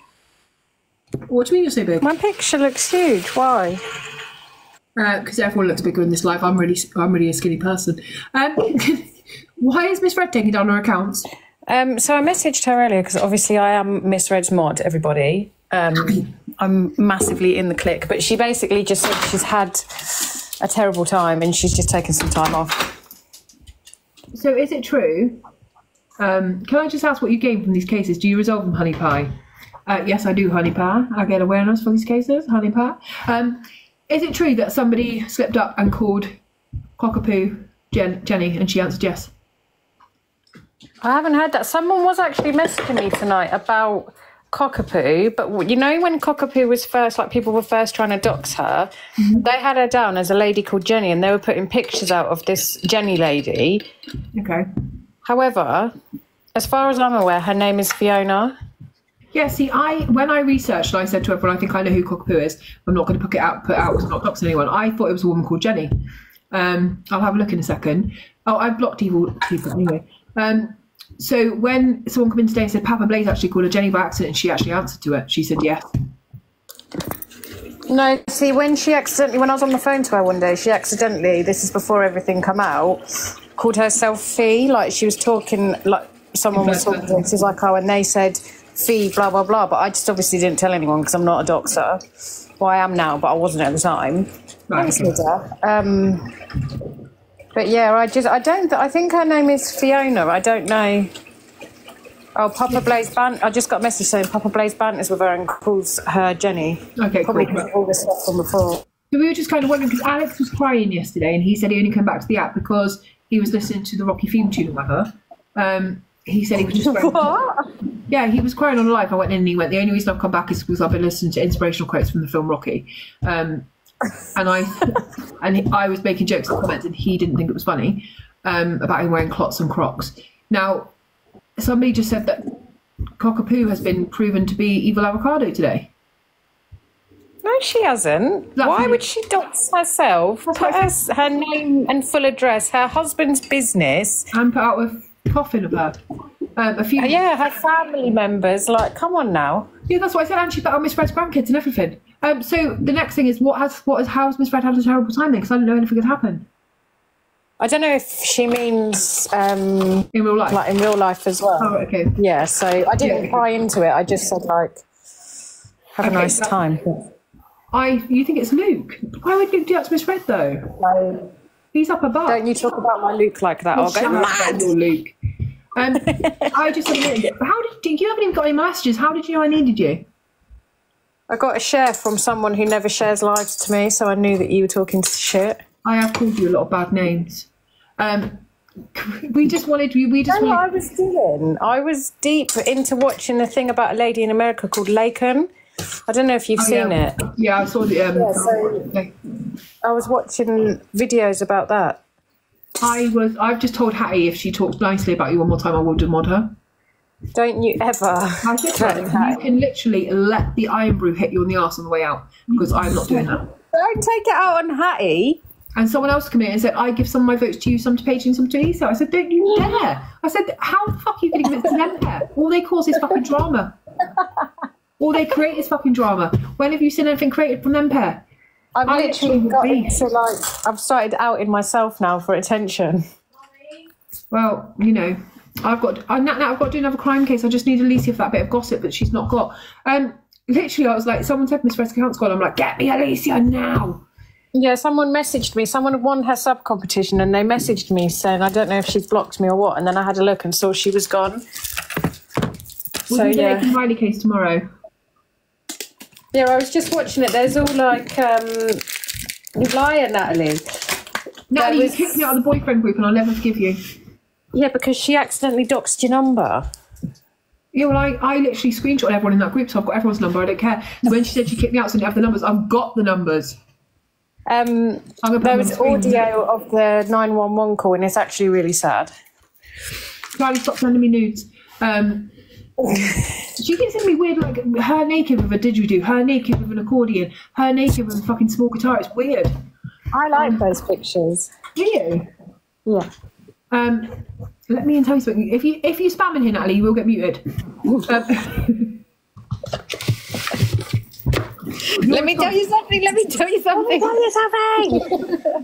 you're responsible for anything she says.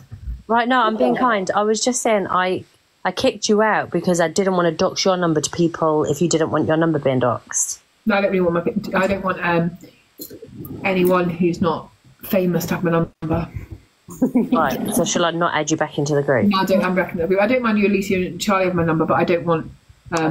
Right, see, so now thank me for kicking you out.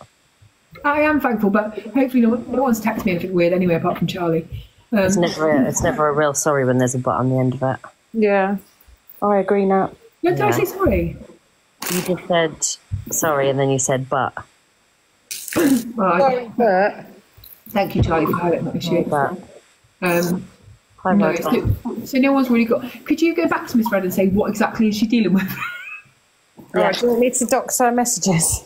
You can just say to her, just between me and you, why and Hayley and her community. No, don't say that. Okay. I love you, Hayley. At 10 a.m. true crime, 11 p.m. spicy.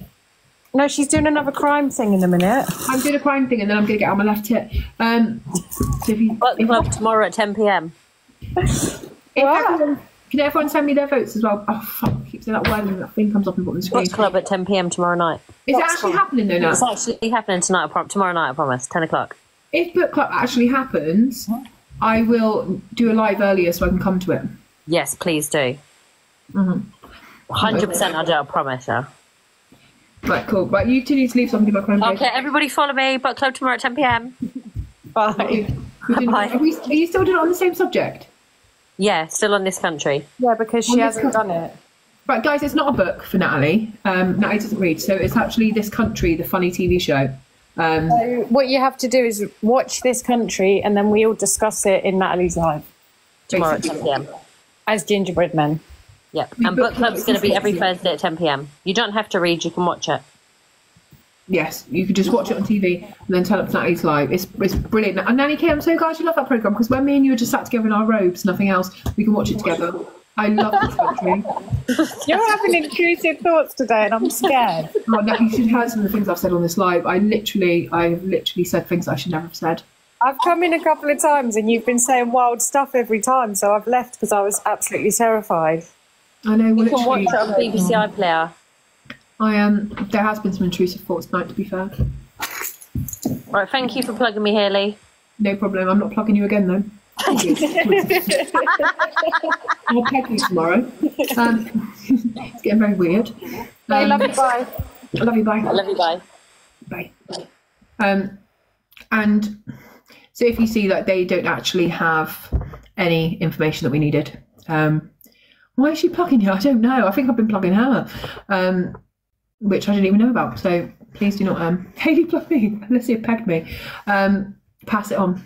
Take it to Delusive Angie. So yeah, This Country, Natalie's doing a special live tomorrow. I'm not responsible for what is said in that live, so do not go from my live and then be coming back to me saying Natalie said this and Natalie said that, because no one can control Nat. She's like Alicia on gear. So we cannot be responsible for what happens in that live.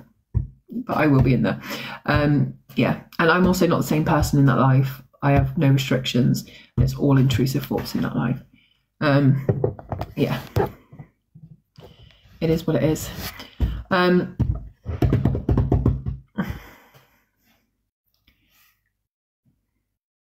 love This Country. Is there anyone that doesn't love This Country?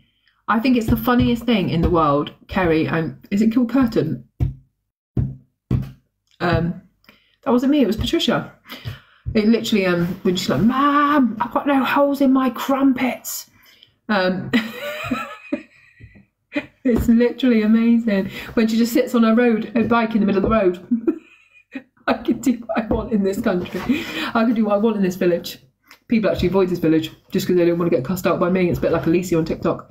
I never said, Joanna, you have to watch it. You know, through lockdown, I just lost my dad, and that programme literally had me in absolute stitches. I've watched it about 17 times, that series. You were carrying a past life, that that's why I love you. It is so funny, that programme. Has anyone done a Hayley Funniest Best Bits yet? It'll be amazing. I'm glad they don't. I dread to think about people rewatching my videos. I don't know if Observer even edits them, because I wouldn't edit through like looking for what people are saying. I can imagine some of the things I've said in those videos have been horrific.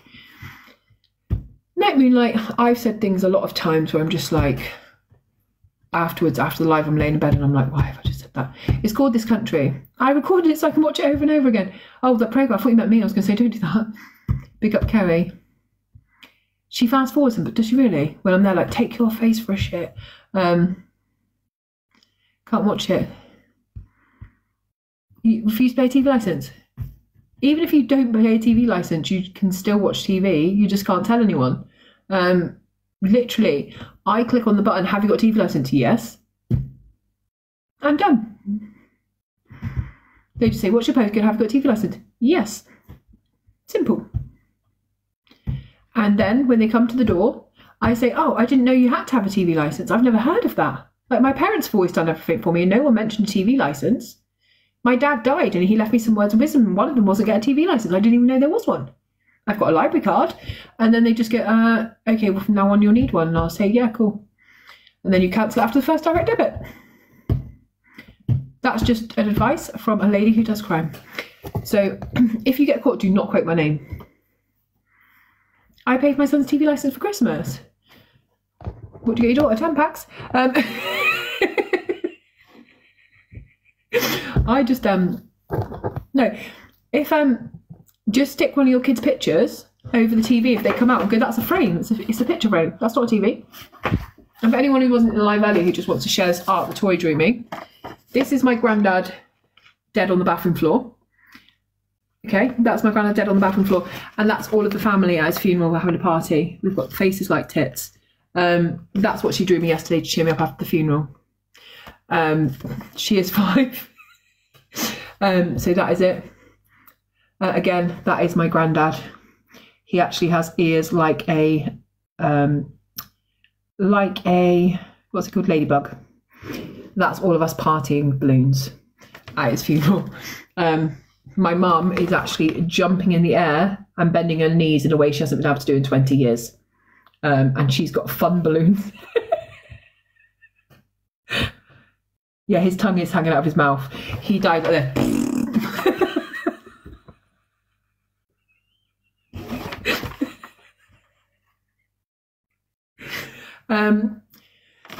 Yes.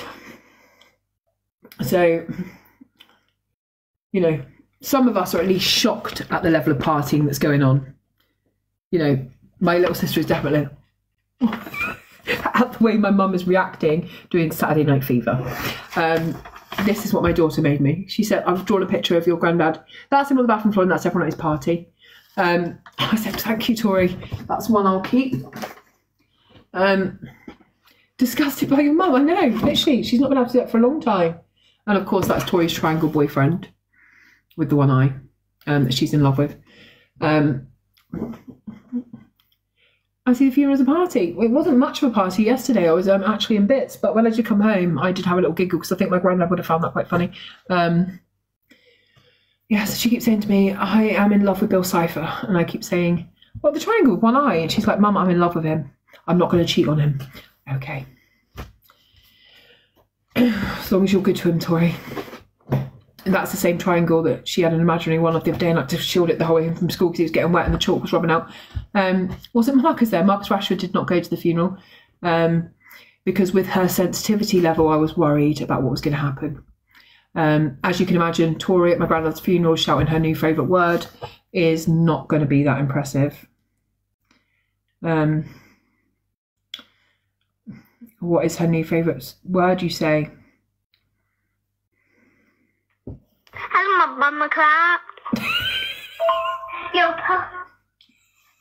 So I didn't want to take her, to be fair, because that is what she is shouting at the moment. Is it big up? No, it's not.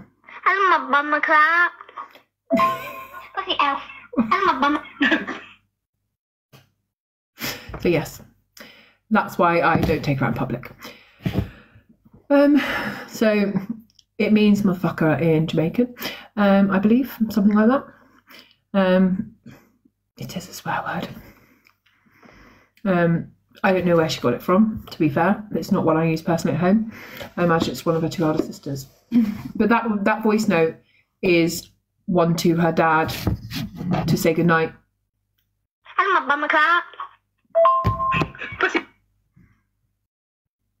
Yeah. So no. That is why. That is why we didn't take her.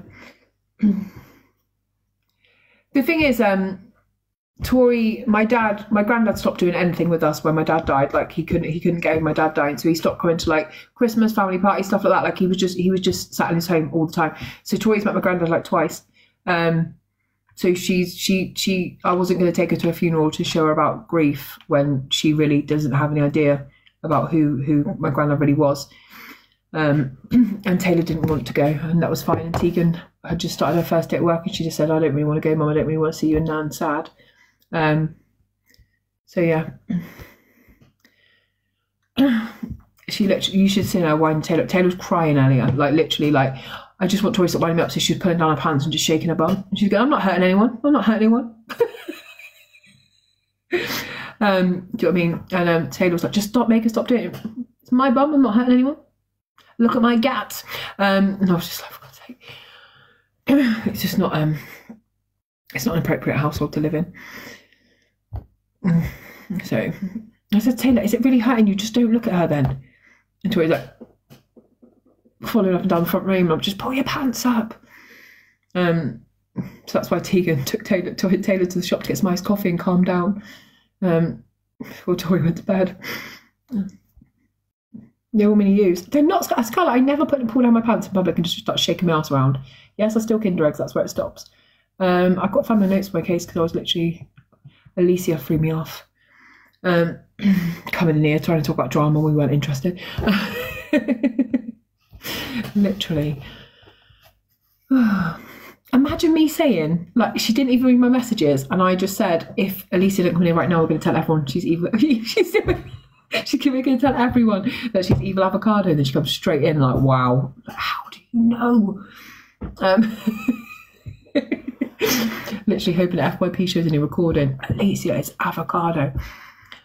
She told me. Thank you, official Lucy. Right, let me get this case up.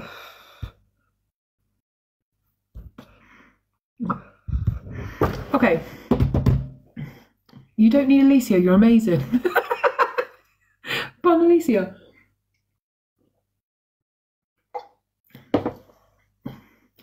Sad, isn't it? Can we just get a Bun Alicia in the chat? I'm going to get an emote. So you don't need Alicia. She holds you back. Do you think I'll get all of that on an emote? Very sad. Made me really sad. Oh, just one Bun Alicia. So we're going to talk about this case. We're going to talk about the murder of Jane Britton. You're always good for itself. Bun Alicia, promote Kate. Love that, Kate. We don't fancy Alicia. I don't fancy Alicia. She's too high maintenance for me. We know she's in here, that's why we're doing it. We wouldn't do it behind her back. What year did you die? What year did I die, Bianca? I died in 1984. It was a monorail accident in Andes. I wasn't the only one to die, unfortunately. There was also 2 pigeons. That's a really odd question. She's the best. What, Alicia? Fuck that, I'm the best. I've never been asked what year I died before. Oh, okay, Bianca. I was literally like, I'm still here. So we're going to go into this case. We will go all the whole way through the case with dates and everything as it comes. So it was immediately clear that something was not right when Jane Britton, a 23-year-old dedicated graduate of Harvard University in Cambridge, Massachusetts, didn't arrive to a scheduled exam. Sadly, Jane was later found battered to death in her bedroom of the apartment where she lived alone. But it wasn't until nearly 50 years later that her case was solved, thanks to the advancement in DNA technology. And if you notice a theme with all of our cases today, they all heavily feature DNA evidence, like it's in their infancy. On the morning of Tuesday, January the 7th, 1969, Jane's 27-year-old boyfriend James was immediately concerned when Jane and James was a no-show to their exam. Thank you, Naima. Thank you. As soon as the class ended, James headed over to her apartment to check on her, hoping there was a reasonable explanation as to why she hadn't come to class that day. This led to the discovery of a young woman dead in her bed as a result of a violent attack. Jane grew up in Needham, about 15 miles or 24 kilometres away from Harvard University. She was close to her family, which included her mum, dad and younger brother, and often came home to see them. She was described as a talented, well-rounded woman who, thank you, Sarah, had a zest for life. She adored painting. I'd like Alicia, though. I'd do her. I'm sure she'll consider it. She adored painting and cooking and a lover of fine literature and classical music, with her favourite being Bach. She played the organ and was said to be truly multidimensional in her interests. She seemed like she literally was good at everything. She obviously was studying at Harvard. She was very clever. Now, one of her favourite things to do was to hold themed dinner nights for her friends. Like the latest one before she died was a Greek and Russian-inspired menu. And she was literally an amazing cook. And she was just a really sociable girl. She just literally loved being around people. She would like put herself into groups and clubs at university, always helping people. Very popular. So she got her undergraduate degree at Radcliffe in college, where her father, J. Boyd Britton, worked as vice president. Thank you, Chantal. From there, she started a graduate school at Harvard, where she studied anthropology with a primary focus in Neolithic period from 5000 to 6000 BC, which was a time where the earliest villages were forming. It sounds very boring to me, but if she likes it, she likes it. During the summer before her murder, James and Jane went to Iran for a excavation project. James was from Toronto and had just come back to university after spending Christmas break with his family. Thank you, Pammy. Jane was a very focused student who wasn't really into partying, had no interest in drugs, had never taken them, and barely ever had a drink. Despite this, she did maintain a healthy social life through her dinner parties and days out with trips, hiking, etc. She just wasn't so much into the wilder side of life. And if you are new in here or you've just come in for the first time today, we are taking votes for Live Fest, and they are in your backpack. No, they are in the banner. Click on the banner, go to the bottom and go to send your vote. Can everyone stop giving Alicia a big head in the chat, please? That's not the aim today. The aim is on the victim. Okay. Yeah, so you get 153 votes. Why did you make me say votes again, Nanny K? Yeah, thank you, chat. Thank you, everyone. I'm just saying for people that have just come in, we are collecting them for Live Fest. What was that? It felt like something's fell down the fireplace, but I haven't got a fireplace. Is that possible if you haven't got one? It's okay, Nanny K. I've got just a grate there, but it felt like something. But Alicia, what's up in my WhatsApp? She's going to be fuming. Oh yeah, we love that. But Alicia.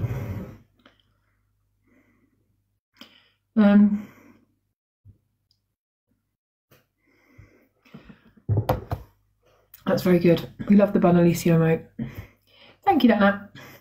So in 1969, Jane was living on top floor of a 4-storey apartment building at 6 University Road in Cambridge that was owned by the university. Thank you, Jem. Each floor contained these apartments. There were 3 on each floor, and they were occupied by either students or staff from the university. Jane's apartment is Unit 8B. Sorry, someone put me off by calling me Gorge. No, she's not. Jane's apartment was Unit 8B, and she had a place for herself other than her cat Fuzzwort and her pet turtle. That evening of Monday the 6th of January 1969 was a frigid New England night, and Jane went to dinner at the Acropolis restaurant in Cambridge with James, who she'd been dating for several months, as well as 2 of her other classmates. After her and James headed back to her apartment so she could change her clothes, they went ice skating at the Cambridge Common. Fuzzwort, yeah. Afterwards, they headed to Charlie's pub for a quick beer across the street from Jane's apartment. I couldn't say it at all. Acropolis. Since James and Jane had classes the next day, they went back to her apartment by 10:30 p.m. and discussed their exam schedule for the next day. Thank you, guys. The couple sipped on some hot cocoa to warm themselves for the night out before James left to go back to his own house. At around 11:45 p.m, he said goodnight, and this was the last time that he saw Jane alive. Acropolis. Yeah, I've heard of that before. I've heard of... Acropolis.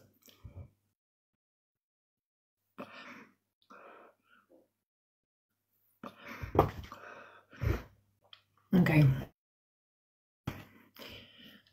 Now, before heading to bed, Jane actually stopped by her friend's apartment just across the hall where Don and Jill Mitchell lived. Police reports indicate the Mitchells were also Harvard students who were close friends with Jane. According to a later article written by Don, they were frequent in and out of each other's units since Jane had a newer, much larger refrigerator. I know what that's like. Mine is huge. Where the Mitchells often stored their own food. When Don and Jill, imagine how annoying that would be. Thank you, Kate. If your neighbour kept knocking on your door to get something out of your fridge, I'd go fucking mad. That would literally, I don't like people as it is, let alone if they kept, can I get something out of my fridge? I would be like, no, Jose. Sorry, that's just a random thought. When Don and Jill's cat had kittens, Jane adopted one that night and called it Fuzzwort, and they had been keeping an eye on the cat while she went out for a night out. Thank you, Kay. So she stopped by to pick up her cat. That's where she was going. Before returning to her apartment at 12:30 a.m, they chatted over glasses of sherry, and Jane spoke of the exam that she was due to have the next day. Popping in for a baby bell. Thank you, Mazzy. Can I just have a tipple of milk?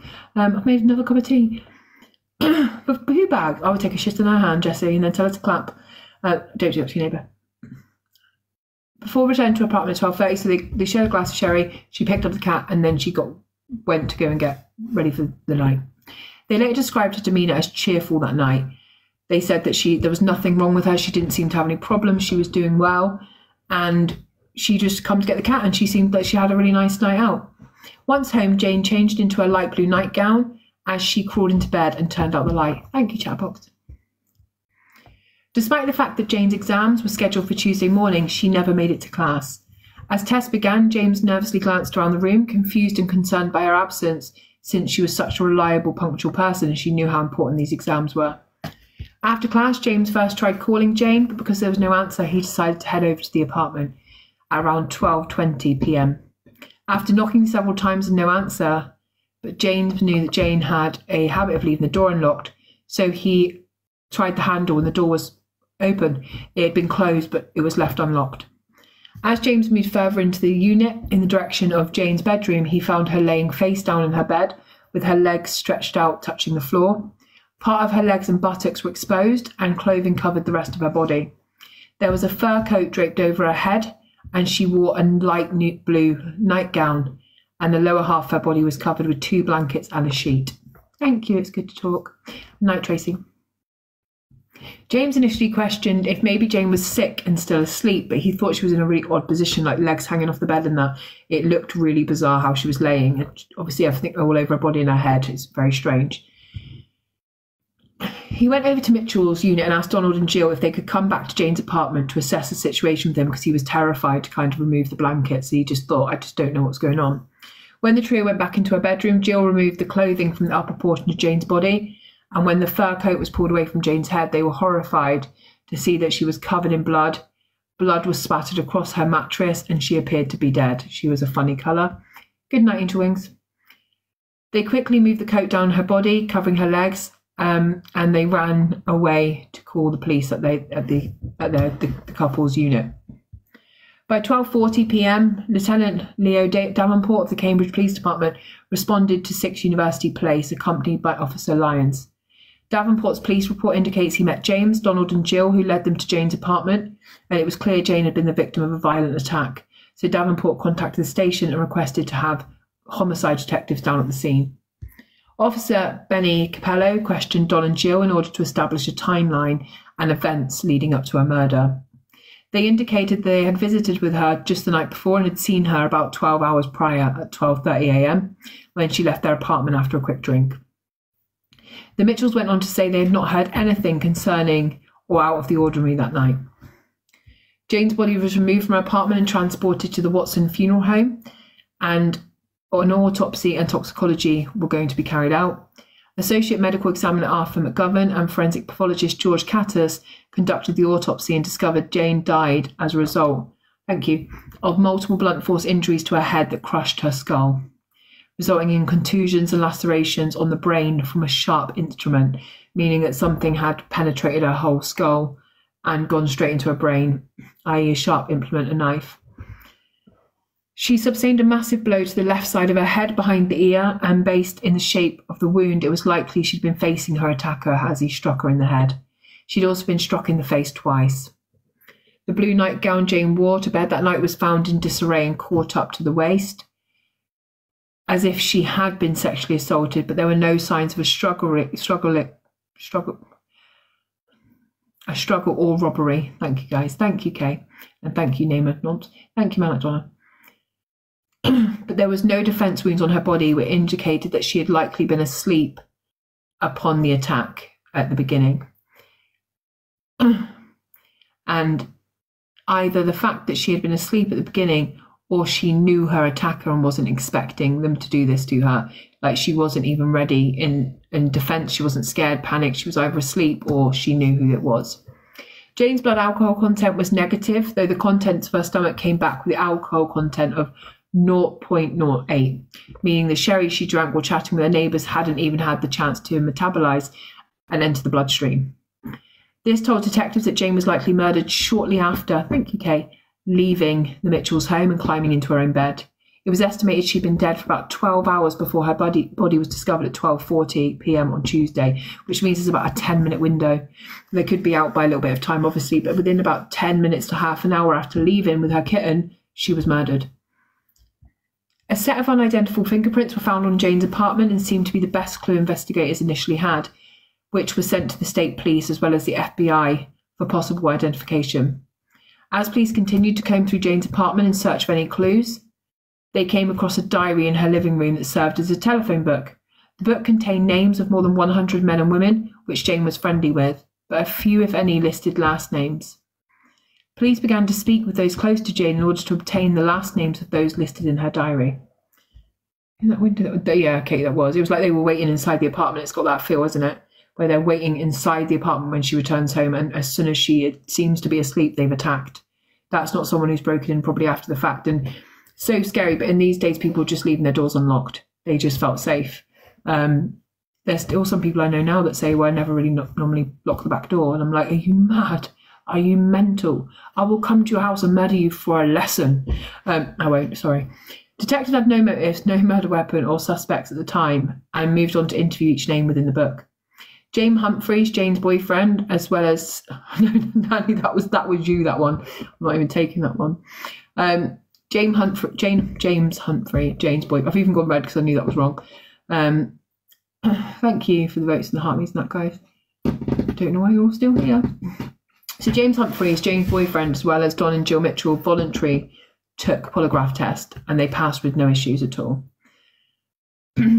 Police suspected that the murderer had used a hand hatchet, a cleaver or pickup type of hammer, like a small meat cleaver, which is horrible. The type that would be used in archaeology. If you remember, her and her boyfriend had been on an excavation just shortly before to Iran. So obviously this would be like a tool used in this situation. A sharp rock was also not out of the question, which the Mitchells had given Jane as a souvenir from an archaeological expedition, though this was later ruled out. After Jane's murder, students as well as residents of Jane's buildings were living in fear, knowing that a killer was on the loose.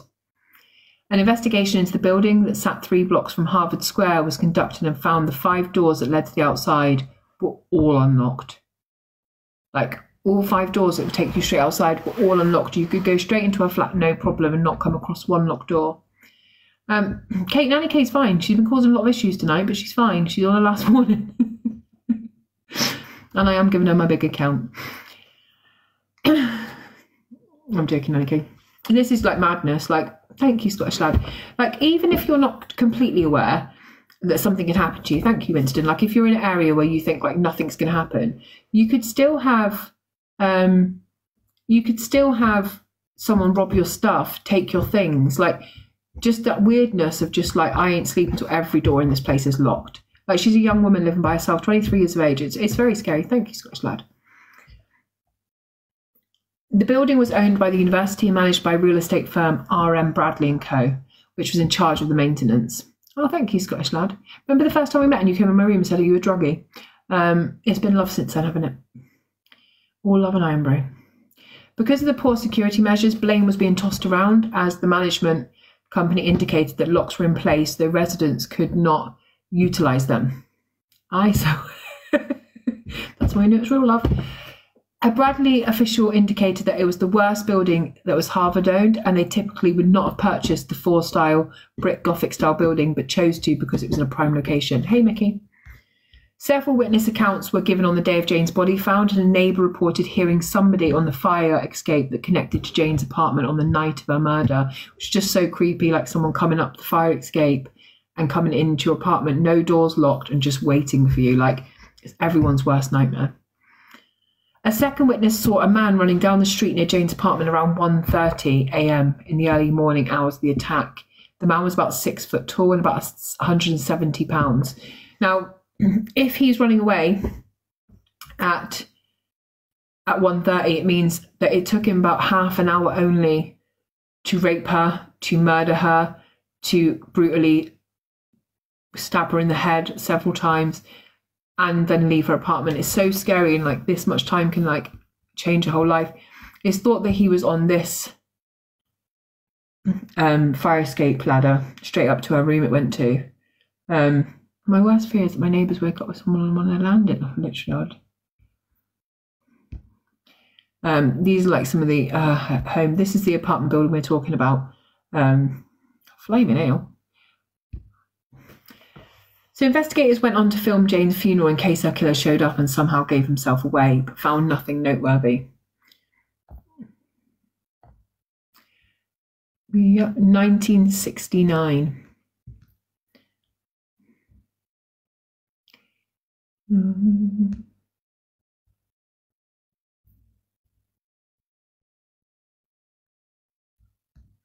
What am I doing?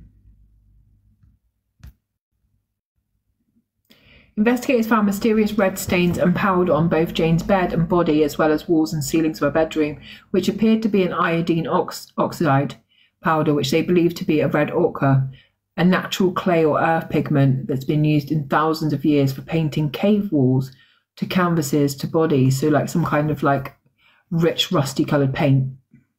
A university professor indicated that the powder is also used in Persian burial rituals, and suggested the killer could have known a deep knowledge of ancient civilization. Because it's a mineral, it does not wash away or decay. It'd be bizarre as hell, man. The stains appeared to be fresh, and investigators wondered if some sort of strange funeral rite had been performed on her after her murder. However, at the same time, Jane was a talented painter, so it's possible some of the stains could have been simply related to her hobby. In the end, it's likely that the powder was already in her apartment and was likely dispersed during a struggle. The idea of a serial killer was not out of the question, since about the month after Jane was murdered, another woman named Ada Bean was also bludgeoned to death in her apartment nearby. 4 years earlier, Beverly Sammons, a 23-year-old graduate student like Jane, was murdered in the same apartment complex. That is so scary, and I don't think I'd even be living there if I knew there'd been a murder before. It would definitely make you lock your doors, wouldn't it? Like if you moved into anywhere and someone said, oh, Beverly was murdered here a couple of years ago, you would be like, I am locking myself in. Like, there is no way I'm leaving my door open. It's just like, I lock my doors and ring doorbell same. It's just really scary. The Boston Strangler, Albert DeSalvo, claimed that Beverly was one of his victims, but this was proven to be false, as he was in prison at the time she was killed. Prosecutors did not speculate with the public if they believed these three murders were linked or not. Jane's case ended up being extremely challenging, as investigators followed up on many leads and found several red herrings, which included the red ochre paint that ended up having nothing to do with the murder, but yet they had looked for so long in all these different places. Nearly half a century would pass, and Jane's parents passed away never knowing who was responsible for killing their daughter. Her brothers began to doubt that his sister's killer would ever be caught, and still no one could understand why they hadn't heard any commotion or screams at the time of Jane's murder, or what the motive was, or if it was only sexual in nature. Despite the national attention Jane's case initially drew, police never named a suspect or made any arrest, and the case grew cold and all but forgotten. Jane's neighbour Don Mitchell indicated the police didn't properly seal off the crime scene, and residents had continued to access the building. One of Jane's classmates indicated he wasn't questioned until he wrote to investigators and asked them to question him. He said, I've got ideas, like, I knew Jane well, why have you not asked me any questions? Which is bizarre, like, you've got people asking you to question them. Like, I may have some news, I may have some ideas of what happened, like, at least hear me out. It's bizarre when you're saying that you're trying to, you know,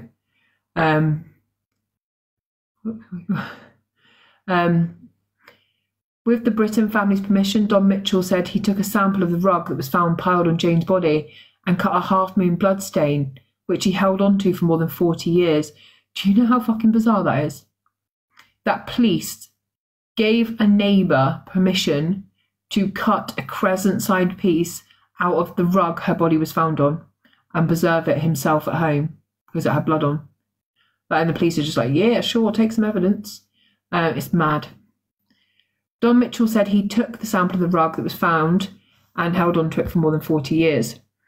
As of 2017, Don Mitchell was living in Hawaii and began working on a novel that was loosely related to Jane's case, and indicated that despite the passage of time, he still often thinks about Jane. I think I'd just be arresting the dude at this point. I'd be like, excuse me, Fuzzwort thinks it's you.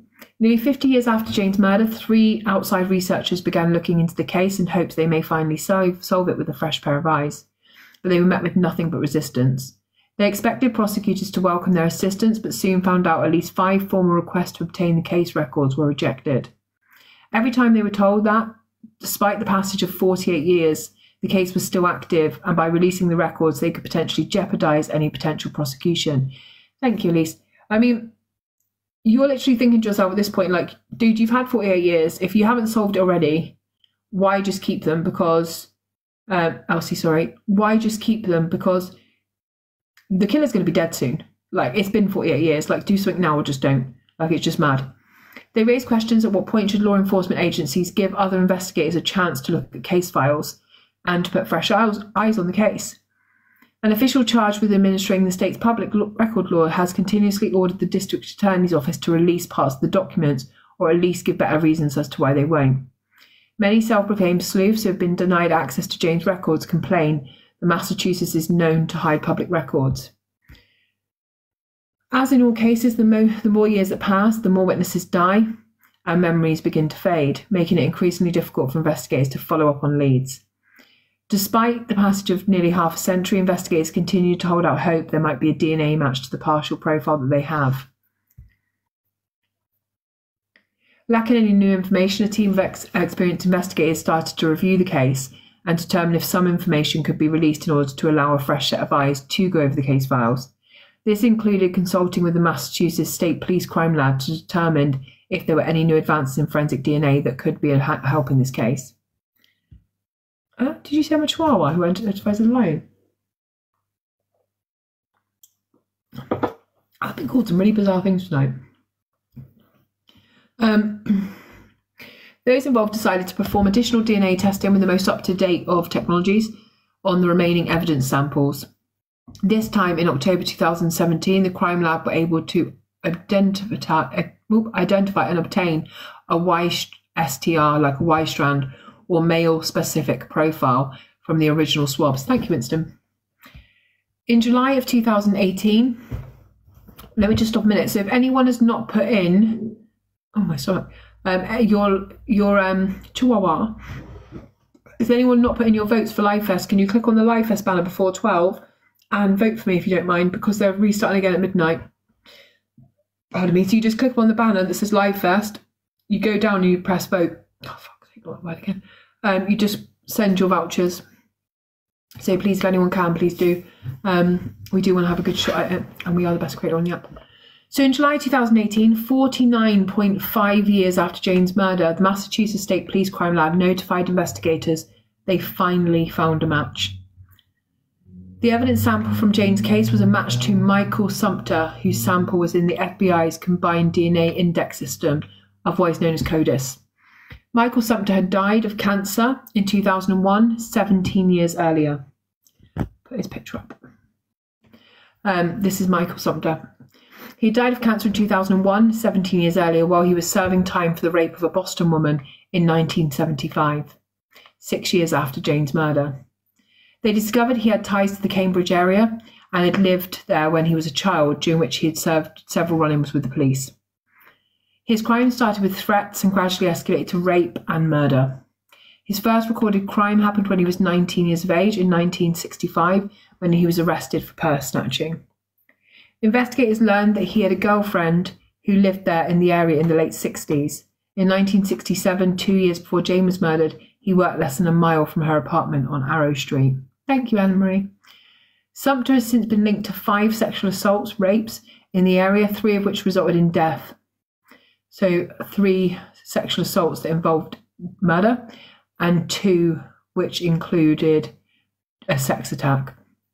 None of the victims were believed to know or have any connection to Sumpter before the attack. They were all stranger attacks, but Jane's murder is his first known crime that caught police attention. Before this, he was completely unknown. In 2010, 8 years before Sumpter was a match in Jane's case, the Suffolk District Attorney's Office was informed that Sumpter's DNA was a match for a sample taken in the 1972 murder and rape of 23-year-old Ellen Rutschik in her Beacon Street apartment. Thank you, Ali. Ellen was a native of St. Paul, Minnesota, and had been working as a secretary in the Colonnade Hotel.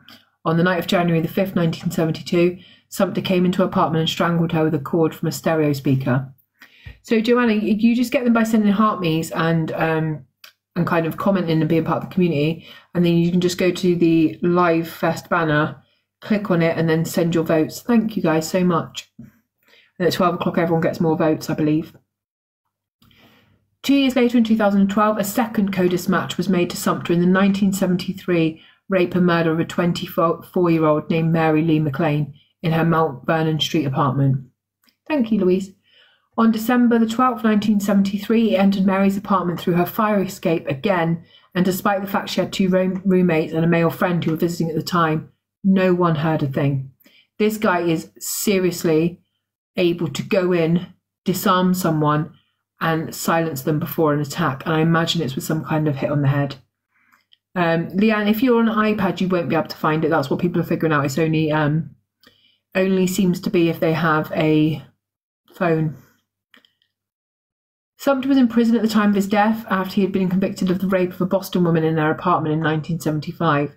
He died at the age of 54 on August the 10th, 2001.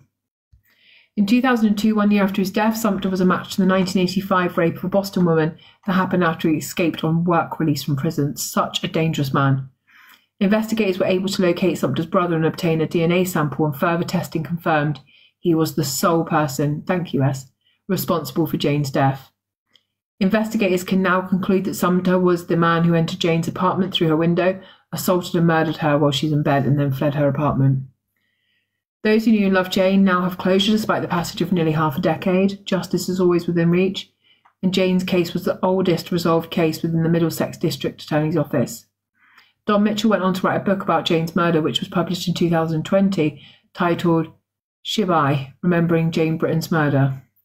Jane is survived by her brother, Reverend Boyd Britton, vicar of the Anglican Church of Our Saviour in St. Barbara, California. He indicated that finding forgiveness for his sister's murder remains a challenge. He went on to say, a half-century of mystery and speculation has clouded the brutal crime that shattered our Jane's young life and our family. As the surviving Briton, I wish to thank all those friends, public officials and press who persevered in keeping this investigation active. Most especially State Police Sergeant Peter Sennott. The DNA evidence match may be all we ever have as conclusive. Learning to understand and forgive remains a challenge to me to this day. Thank you, Liam.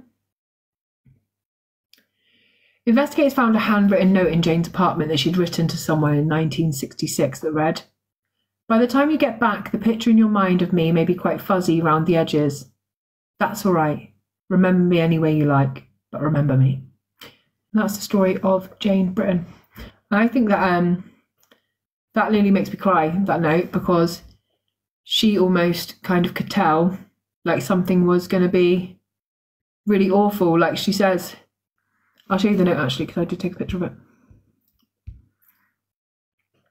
So she writes, "By the time you get back, the picture of your..." Oh, hang on, I can't even speak. Thank you guys for the hard me's.